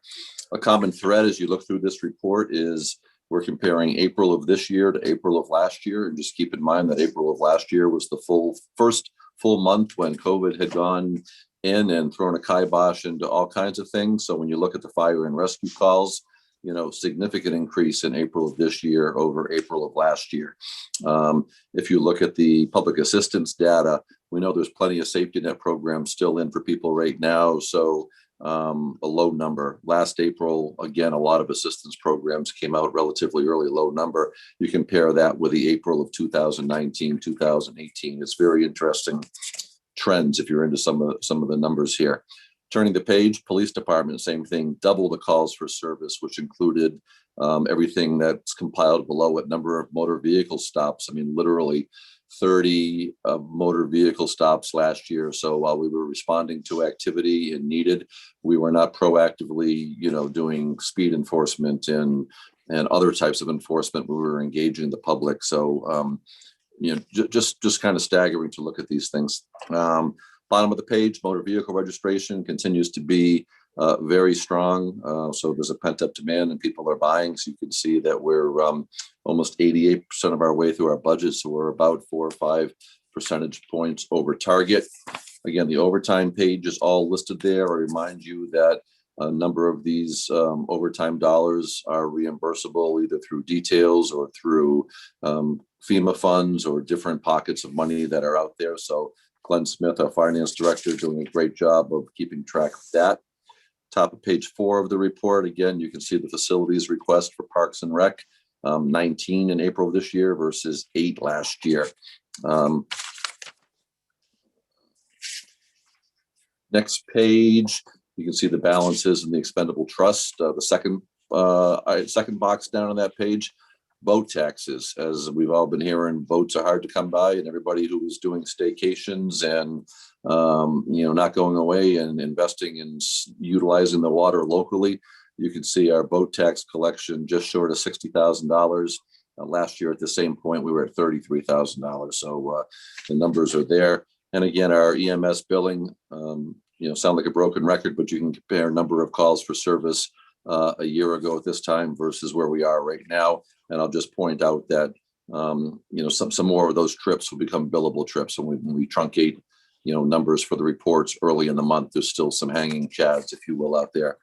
And very happy to report nothing under winter maintenance for the month of April. So I'm going out on a limb and saying we're done for the winter season. So I did send the council out as requested at the last meeting, the proposed paving plan. So we had the projects lined up through June 30th based on the proposed dollars in the budget. Public Works has identified additional streets that we plan to do post July 1st with new fiscal year money during the construction season that runs from July 1st until the end of October, somewhere in that time frame. So happy to stop there and take any questions anybody may have.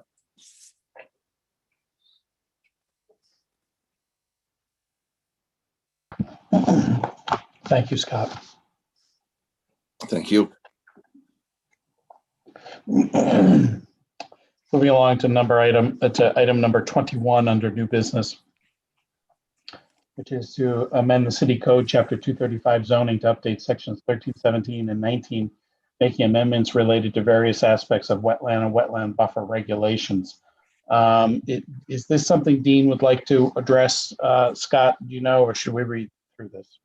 I think Dean can give you just a very brief overview of what's contained here. There's no vote requested tonight, so procedurally you'll be moving this to a public hearing. But Dean is with us, and he's our Dean Trefethen, Director of Planning and Code. Thank you. Good evening. Thank you. I'll try to be as brief as possible. The Conservation Commission has been working on this proposal for several months now. It's probably closer to 9 or 10. So they're in full support. They've reviewed everything multiple times. This proposal has gone to the planning board. Planning board had a public hearing and has forwarded it to you folks for your consideration. What I'd like to do is step through the issue, step through the various changes real quickly. I don't know if it would be helpful to have them up on the screen or if everybody's got them in front of you, and then maybe we don't have to do that. So it's, I look to you for direction on that. I think we're good right now. We have them in front of us. So okay, very good. First page is section 13. We are adding some new definitions. We are changing the definition for reference line to agree with the state law. And then we're adding 4 definitions. We have been using these kinds of definitions for a number of years. We just didn't have them defined within the ordinance, so this will do that. Section 17 is the overlay district, and we have a few changes in there. We are creating a few exemptions. I will get to those exemptions in just a moment. As you know, we have a number of buffer requirements and other restrictions on wetlands and the associated areas. If you move on to the next page, top of the second page, we are changing certified soil scientist to wetland scientist, as that's the certification and licensing that is done by the state. Next is section D, verification of wetland boundaries. Believe it or not, we didn't have this requirement, even though we've been doing it for many, many years. So this is the attempt to define that of what we have been doing. Again, the certified wetland scientist is the key here on that one. Going down to section E, getting into the buffers, not a lot of changes here, but we are making a couple of exemptions. One thing I want to point out, there is a 100-foot buffer for prime wetlands, which agrees with the state. We do not have any prime wetlands defined in the city of Laconia. So our biggest buffer is the 75-foot. Down at the bottom, number 2, redefining how buffers are to be retained as opposed to maintained. Again, trying to get ourselves in more in line with DES. And then on the third page, number 3 is one of the big issues that we're changing here. We've got some exemptions that we're introducing that we have not had. Currently, any wetland of any size, we put a buffer around it. Usually it's 50 feet, sometimes it's as much as 75. We are proposing, and this again is going back to DES guidelines, wetlands that are less than 3,000 square feet in their entirety, unless they're part of a bigger system, will be exempt for the boundary, not the wetland itself. So the wetland is still protected. It's just the buffer around it. And then the next part under B is the man-made situations. We have a number of subdivisions and developments that have been done over the years where they have created a detention pond to manage their stormwater. We have considered them in many circumstances to be wetlands.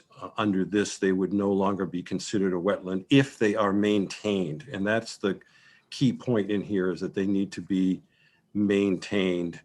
If they're just let to go wild, then at some point in time, they're going to be considered a wetland again. The table down below is the same numbers that we've had for some time now. It's just putting it into table form to make it easier for people to understand. Moving on to page 4. Stumps can be, trees can be removed in some of the buffer areas under certain circumstances. We want the stumps to remain. So they can be cut as close to the ground as possible, but we want the stumps in their root system to remain to hold soil in place. Under G, one of the hot button items in the state is portable toilets and how close they can be to wetlands. The state is 33 feet, so we're going to adopt that as well. And that's number 4. Number 5 is trying to prevent people from creating areas on their property that they compact the soil because they're driving over it or whatever. Also not using their property for the storage of fill and or construction materials, particularly in relationship to wetlands. or use their property for the dumping of those kinds of things. Obviously, going on to H, the removal of vegetation needs some type of a permit. In section 19, we are repeating the thing about the portable toilets and the dumping of construction material. And the reason we're doing this is because some conditional use permits and or permits would not necessarily need the information that's in section 17, but they do follow what's in section 19. So we're just trying to, it is a little redundant, but we're trying to make it easier for people to follow along. And then we're under F1, we're trying to get ourselves in more alignment with the state. And I think the rest are fairly self-explanatory, and I'd be more than happy to take any questions. Just let me take a statement. So we're doing a combination of things here. We are, in some cases, we are making things a little bit stricter. That is generally not the case, but there are a couple of spots that is true. We are doing a lot of clarification so that when people have come in and asked us different questions and they don't understand what's going on, we're listening to them and we're trying to understand why they don't understand what the ordinance is saying now. And so we're trying to do a lot of clarification. And then we do have some instances where we are loosening the restrictions a little bit. The biggest one being under man-made situations where we're not going to enforce the buffer area. So with that, I would be more than happy to take any questions. Thank you, Dean. Any questions from council? Okay, thanks again. We'll move this along to a couple of motions here. We're looking for a motion to move to waive the reading of these ordinances in their entirety and read by titles only. So made by Councilor Cheney, seconded by Councilor Haynes. Any further discussion? Seeing none, I'd ask the clerk to call the roll. Counselor Cheney, Yes. Counselor Susie, Yes. Counselor Whitman, Yes. Counselor Haynes, Yes. Counselor Hamel, Yes. Counselor Felch. Yes. 6 votes in the affirmative, that motion passes. We'll be looking for a motion to move a first reading of ordinances 2021-235-13, 17, and 19, amending the adopted versions. So made by Councilor Cheney, seconded by Councilor Felch. Any further discussion? Seeing none, I'd ask the clerk to call the roll. Counselor Cheney, Yes. Counselor Susie, Yes. Counselor Whitman, Yes. Counselor Haynes, Yes. Counselor Hamel, Yes. Counselor Felch. Yes. 6 votes in the affirmative, that motion passes. Also looking for a motion now to move to schedule a public hearing on May 24th, 2021 during the regular city council meeting to gather public input prior to adoption. So made by Councilor Cheney, seconded by Councilor Felch. Any further discussion? Seeing none, I'd ask the clerk to call the roll. Counselor Cheney, Yes.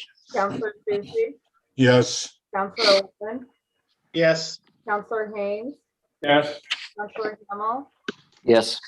Counselor Felch. Yes. 6 votes in the affirmative, that motion passes. Moving along to item number 21B, which is a request to appoint May Stewart as Ward 3 moderator for a term expiring at the end of November 2021. The current Ward 3 moderator submitted a resignation on April 12th, 2021. Looking for a motion to move to appoint May Stewart as Ward 3 moderator for a term expiring at the end of November 2021. So made by Councilor Littman, seconded by Councilor Haynes. Any further discussion? Seeing none, I'd ask the clerk to call the roll. Counselor Cheney, Yes. Counselor Susie, Yes. Counselor Whitman, Yes. Counselor Haynes, Yes. Counselor Hamel, Yes. Counselor Felch. Yes. 6 votes in the affirmative, that motion passes. Moving on to item number 21C, which is to authorize the city manager to sign the purchase and sales agreement and any other documents on behalf of the city of Laconia for 50 Church Street. The city of Laconia purchased the property located at 50 Church Street, tax map lot number 425/44/1/2. A request for interest in this property was approved by council on October 26, 2020. Scott, should we give just a quick overview on this before we move it to a vote? Absolutely, Mr. Mayor. So the city went out for expressions of interest, not a straight sale of property to highest bidder. I know the council and the mayor were really focused on its reuse, its compatibility in the urban core and the downtown, and a number of other things. So after everything was subdivided, this is the lot that basically contains the school, the frontage on Church Street, and around the corner to Messer Street to a chain link fence area there. So we are selling the property to KNM Holdings LLC, and the officer who signed was Kevin Morissette, or manager of that LLC, Kevin Morissette. We are selling the property to him for $1, which is not unusual. We call the old police station building almost across the street on Church Street sat vacant for years, and based on commitments and investment in the property, we sold that property for $1. So that is the purchase price. The buyer is agreeing to a couple of things and has indicated a couple of things. First of all, he, after going through appropriate board reviews and approvals, is intending to tear down the older portion of the building, the gym portion, which is the back part of the building, which I think has a construction date in the mid-1950s, if I'm not mistaken, and maintain the original part of the school building, the front portion of the building that actually has a lot of character and stuff, which was built in the 1920s. The buyer is going to create a minimum of 8 residential apartment or living units. He may condominiumize, maybe apartments, but 8 residential units in the existing structure, and within a reasonable time frame, which is outlined here. He will add a smaller addition to the back of the building than was there on the gym, roughly 30 or 40% of that space, and create an additional 4 living spaces in the new addition, if you will. So there will be a minimum of 12, possibly 14 residential units within that building.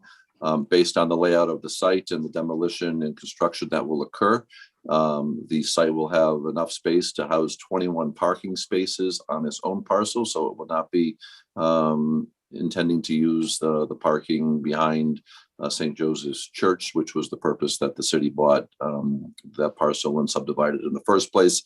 There's some planting, some green space, some area for snow piling and stuff, all within what we're referring to as the Holy Trinity School building parcel. We have some protections in place should the construction not occur or the renovations not occur. If the new units aren't built, there's kind of a penalty in there based on the value of what we think 4 units would be. So if no new addition is built within a certain time frame, there would be a payment in lieu of taxes based on the value of what should be there. This is contingent on the buyer being able to go through his land use approvals with the various boards and commissions that have a role in this. So the closing would occur once his approvals are in place and he's satisfied. And the buyer has also indicated he would like to will be coming before the city council to request some tax relief under RSA 79E, which the city adopted many years ago, during my time here, but I think it was probably 6-7 years ago. And that basically says that where the value is of the property, assessed value of the property when he purchases it, we will not turn around and raise the assessment until the project is complete and he's got an opportunity to have those units occupied. So in other words, we're not going to increase a tax bill before he has a chance to generate some revenue. There are protections in place for the city again it will come to the council for a vote, but there are provisions in state law under 79E that there has to be a public benefit, and certainly as discussed, workforce housing in the urban core, and appropriate reuse of an older building would all fall into the category. And again, the tax relief that he will be requesting is relatively small in terms of number of years. So That is the basic gist of the proposed purchase and sales agreement, Mr. Mayor. Thank you very much. So what move right now is a motion we have before us, hopefully is a motion to move to authorize the city manager to sign the attached purchase and sales agreement and any other necessary documents on behalf of the city of Laconia for the sale of property located at 50 Church Street. So made by Councilor Susie and seconded by Councilor Haynes. Any further discussion on this motion? Seeing none, I'd ask the clerk to call the roll. Counselor Cheney, Yes. Counselor Susie, Yes. Counselor Whitman, Yes. Counselor Haynes, Yes. Counselor Hamel, Yes. Counselor Felch. Yes. That's 6 votes in the affirmative, then that motion passes. Moving along to item 21D, which is a request to approve a tentative agreement with Laconia for the Laconia Professional Firefighters Association for the period July 1st, 2021 to June 30th, 2022. The City Council, we've been briefed on the terms of the tentative agreement prior to this evening's meeting. And so I'd be looking for a motion to move that the City Council approve the tentative agreement for the Laconia Professional Firefighters Association for the period from July 1st, 2021 through June 30th, 2022. So made by Councilor Felch and seconded by Councilor Susie. Thank you. Any further discussion?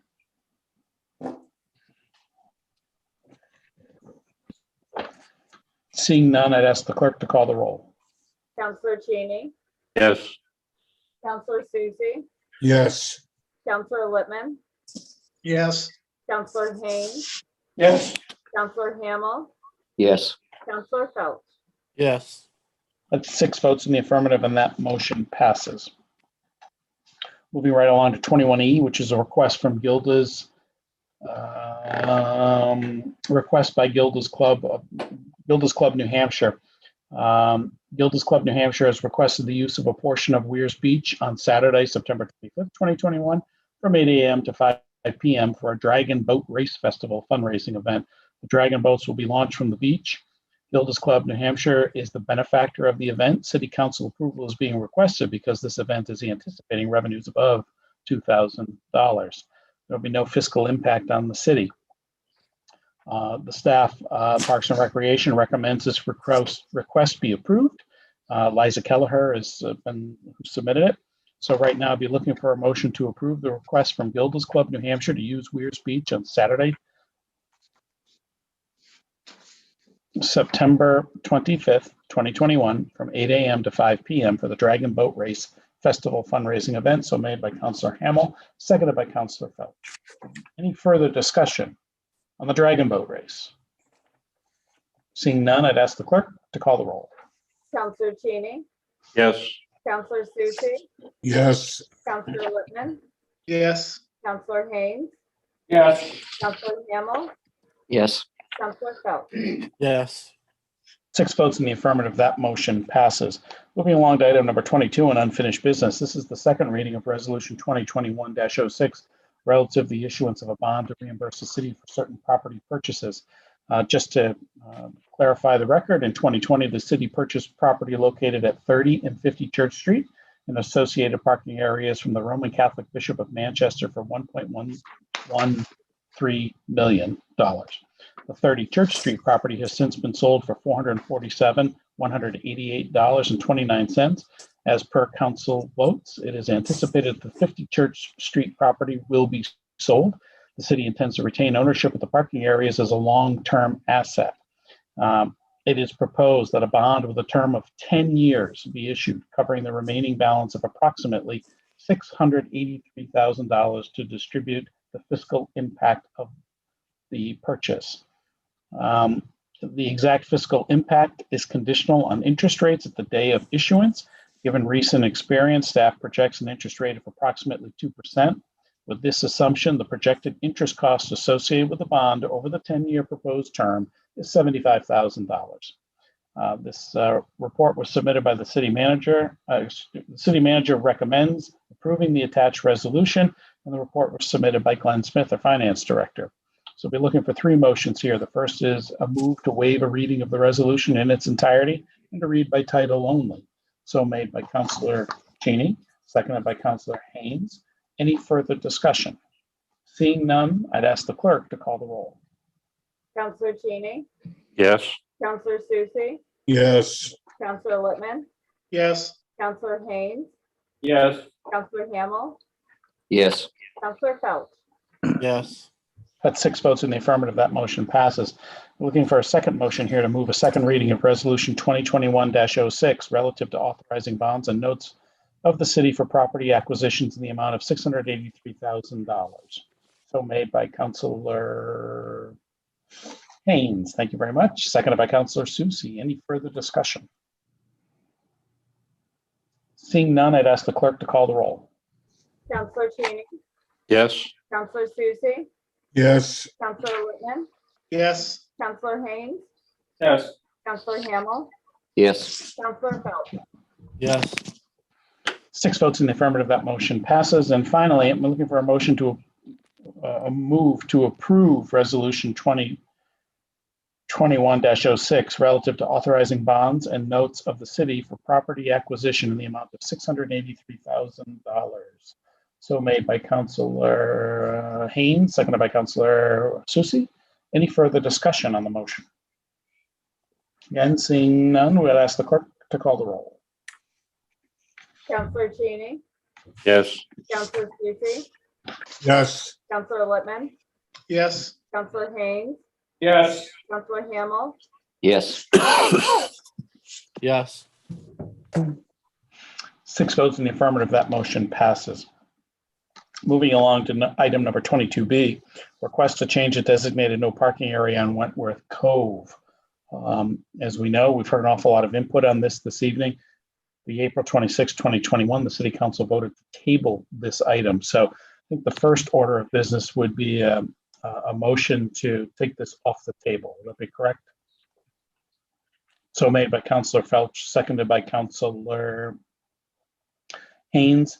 I'd ask the clerk to call the roll to take this motion off the table. Counselor Cheney, Yes. Counselor Susie, Yes. Counselor Littman, yes, Counselor Haynes, Yes. Counselor Hamel, Yes. Counselor Felch. Yes. 6 votes in the affirmative. That motion is now off the table. And I know Councilor Felch, you have put a fair amount of work into this on behalf of your constituents there. Maybe if you just want to give us a very brief overview and what the motion is before us. Oh, yeah. I've heard from several people, and I'm sure all of you have seen some emails as well. Majority agree with this motion, with some not. If you looked at the email we received today, there was some pictures of some vehicles on the side of the road, work vehicles, which kind of lets you know that your landscapers and whatnot do need a place to park when they're working. Some driveways won't be big enough for the trucks with trailers, etc. Plus, we have 44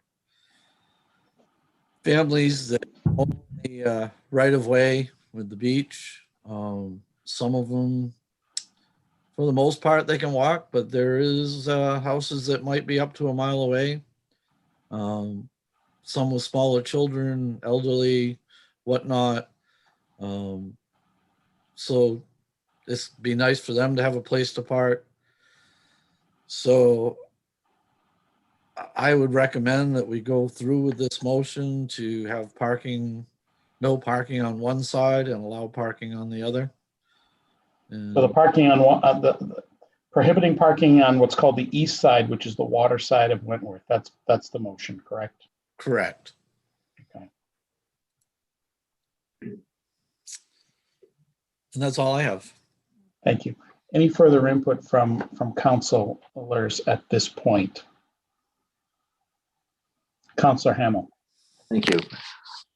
Tony, when you talk to the residents over there, are they in agreement on this? Well, they're not all in agreement with that. like I said, majority, because you have 44 homeowners that have that right of way. As you know, we had the issue back in December, which was, I think, a handful of people that had hired an attorney. She led me to believe that people had been notified, but evidently it was only her clients that had been notified.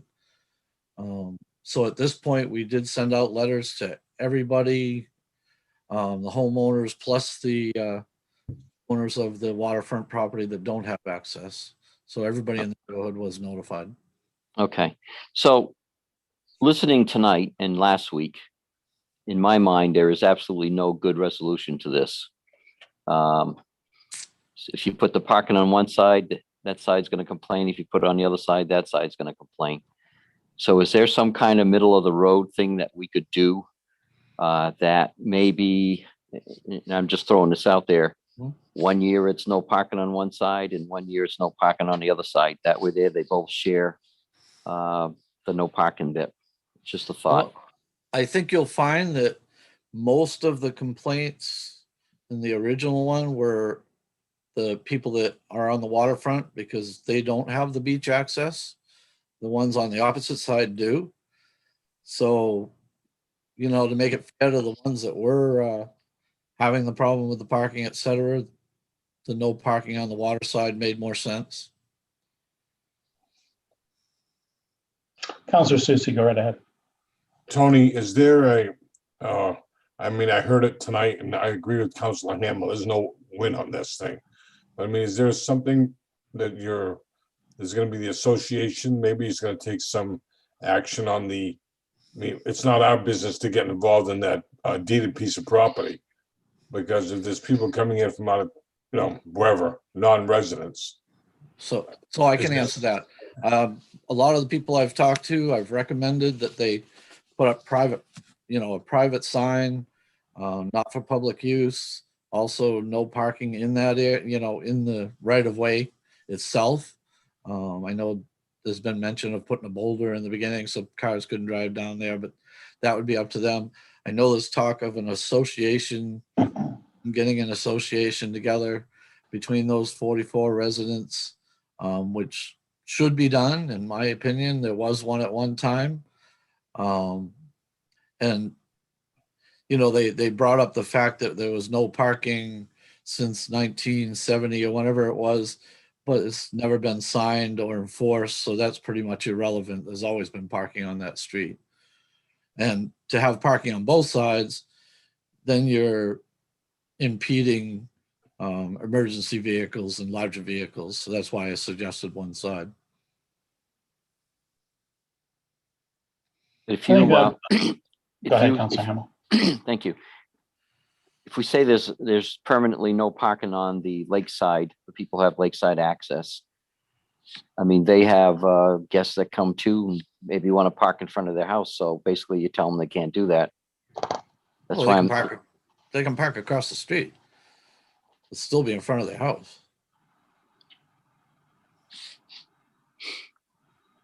And like I said, if you have parking on both sides, the emergency vehicles can't get through there.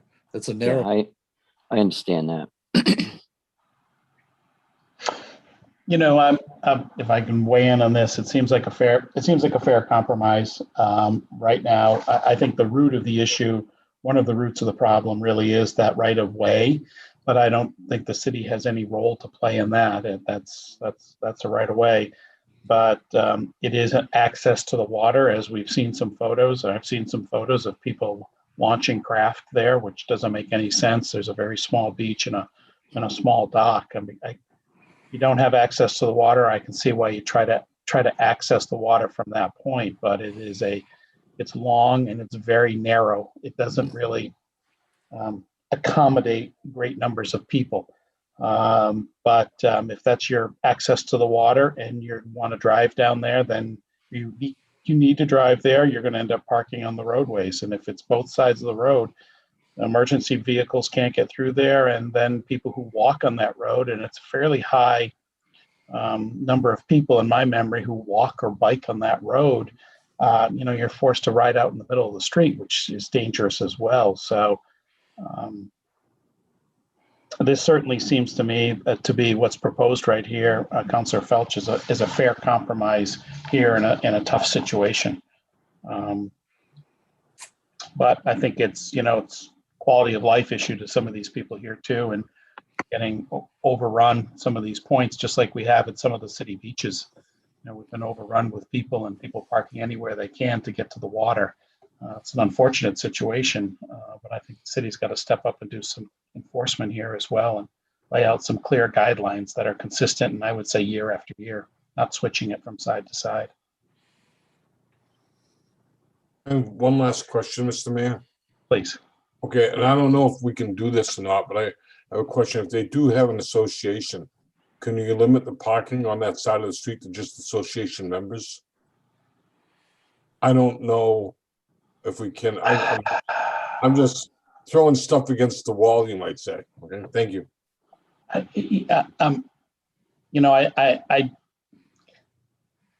don't really know, because you'd have the city enforcing parking limits for a private homeowners association. I think. Yeah, who's going to enforce it? I defer to Councillor Cheney on that. I think that might be a problem. No, I don't think you can do it either. Now that I think about it, you can't do it. Yeah. All right. So right now, let me be looking for a motion to move that the city council void all existing designated no parking areas on Wentworth Cove Road and designate the east side of the road, which is the water side of the road, a no parking area from the northern edge of Summit Ave right of way to the southern edge of Woodville Road right of way. So made by Councillor Felch, seconded by Councillor Haynes. Is your hand up, or is that just a sheet of paper? Nope. Is there a second? Second by Councillor Hamel. Is there any further discussion on this matter? Councillor Lippman.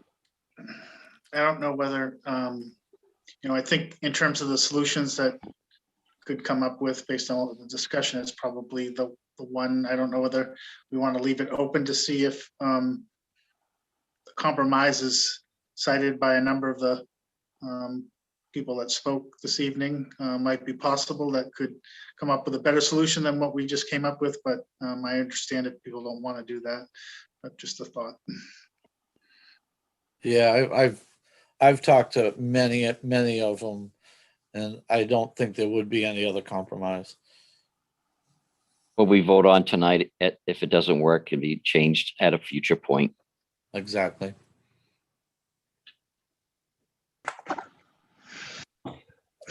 If there's no further discussion, I'd ask the clerk to call the roll on the motion. Councillor Cheney, Yes. Councillor Susie, Yes. Councillor Lippman, Yes. Councillor Haynes, Yes. Councillor Hamel, Yes. Councillor Phelps. Yes. The 6 votes in the affirmative, that motion passes. Scott, how soon before the signs get up? Any sense? I believe they were there from earlier this spring, and we bagged them over. So I think it's just a matter of removing bags. I can confirm that, but I believe that to be the case right now. Well, I think the ones that are up there are on both sides. They're going to have to move some. Sure. And unbag them, but yes. But I think relatively short order before beach season kicks in, we certainly have the adjustments made. Okay, and so will the city make that part of its route, patrol route, if you will, to just sort of check on this, or will the city wait to hear from people who live in the area complaining? We certainly try to patrol all roads in the city during the course of any given day. There's certainly higher priority areas in urban cores and more heavily trafficked areas that are probably going to see more attention. So I can't say it's going to be a high priority to be down on kind of a winding, somewhat dead end loop. But certainly the city tries to get down there. And if there are ongoing complaints, then the police department would certainly put that on their priority list to give it more attention going forward. Thank you very much. Okay, moving along to item number 22C, which is transfer of funds in the amount not to exceed $50,000 from the winter maintenance account to 609 Main Street LLC, the Colonial Theater account, to accommodate repairs to the Colonial stage. At our meeting on April 12th, 2021, the council was informed that the Colonial Theater stage needed repair at a projected cost of approximately $40,000. At the meeting of April 26th, the city manager was asked to determine if funds were available in the current budget to accommodate these repairs. Thankfully, and due to a relatively mild winter, balances remain in winter road maintenance accounts that could be reallocated for this purpose. The remaining balance in the winter maintenance account is $46,665.18, and the remaining balance in the winter maintenance outside contracts account is $18,233.50. It is proposed that the $40,000 be reallocated from the winter maintenance appropriation account and the $10,000 be reallocated from the winter maintenance outside contract account to 609 Main Street LLC, the Colonial Theater. This was I think the city manager just indicated that we'd wait to see and find the funds for this needed repair. I think it was certainly a wise decision to do this, to have a stage floor that was consistent with the overall quality of everything that's going on there. So I would be looking right now for a motion to authorize a transfer of $40,000 from the winter appropriation account and $10,000 from the winter maintenance outside contract account to the 609 Main Street LLC account. So made by Councilor Hamel, seconded by Councilor Haynes. Any further discussion on this?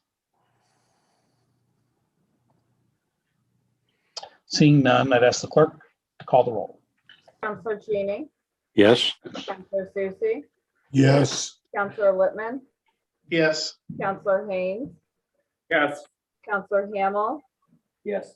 Counselor Phelps. Yes. 6 votes in the affirmative, and that motion passes.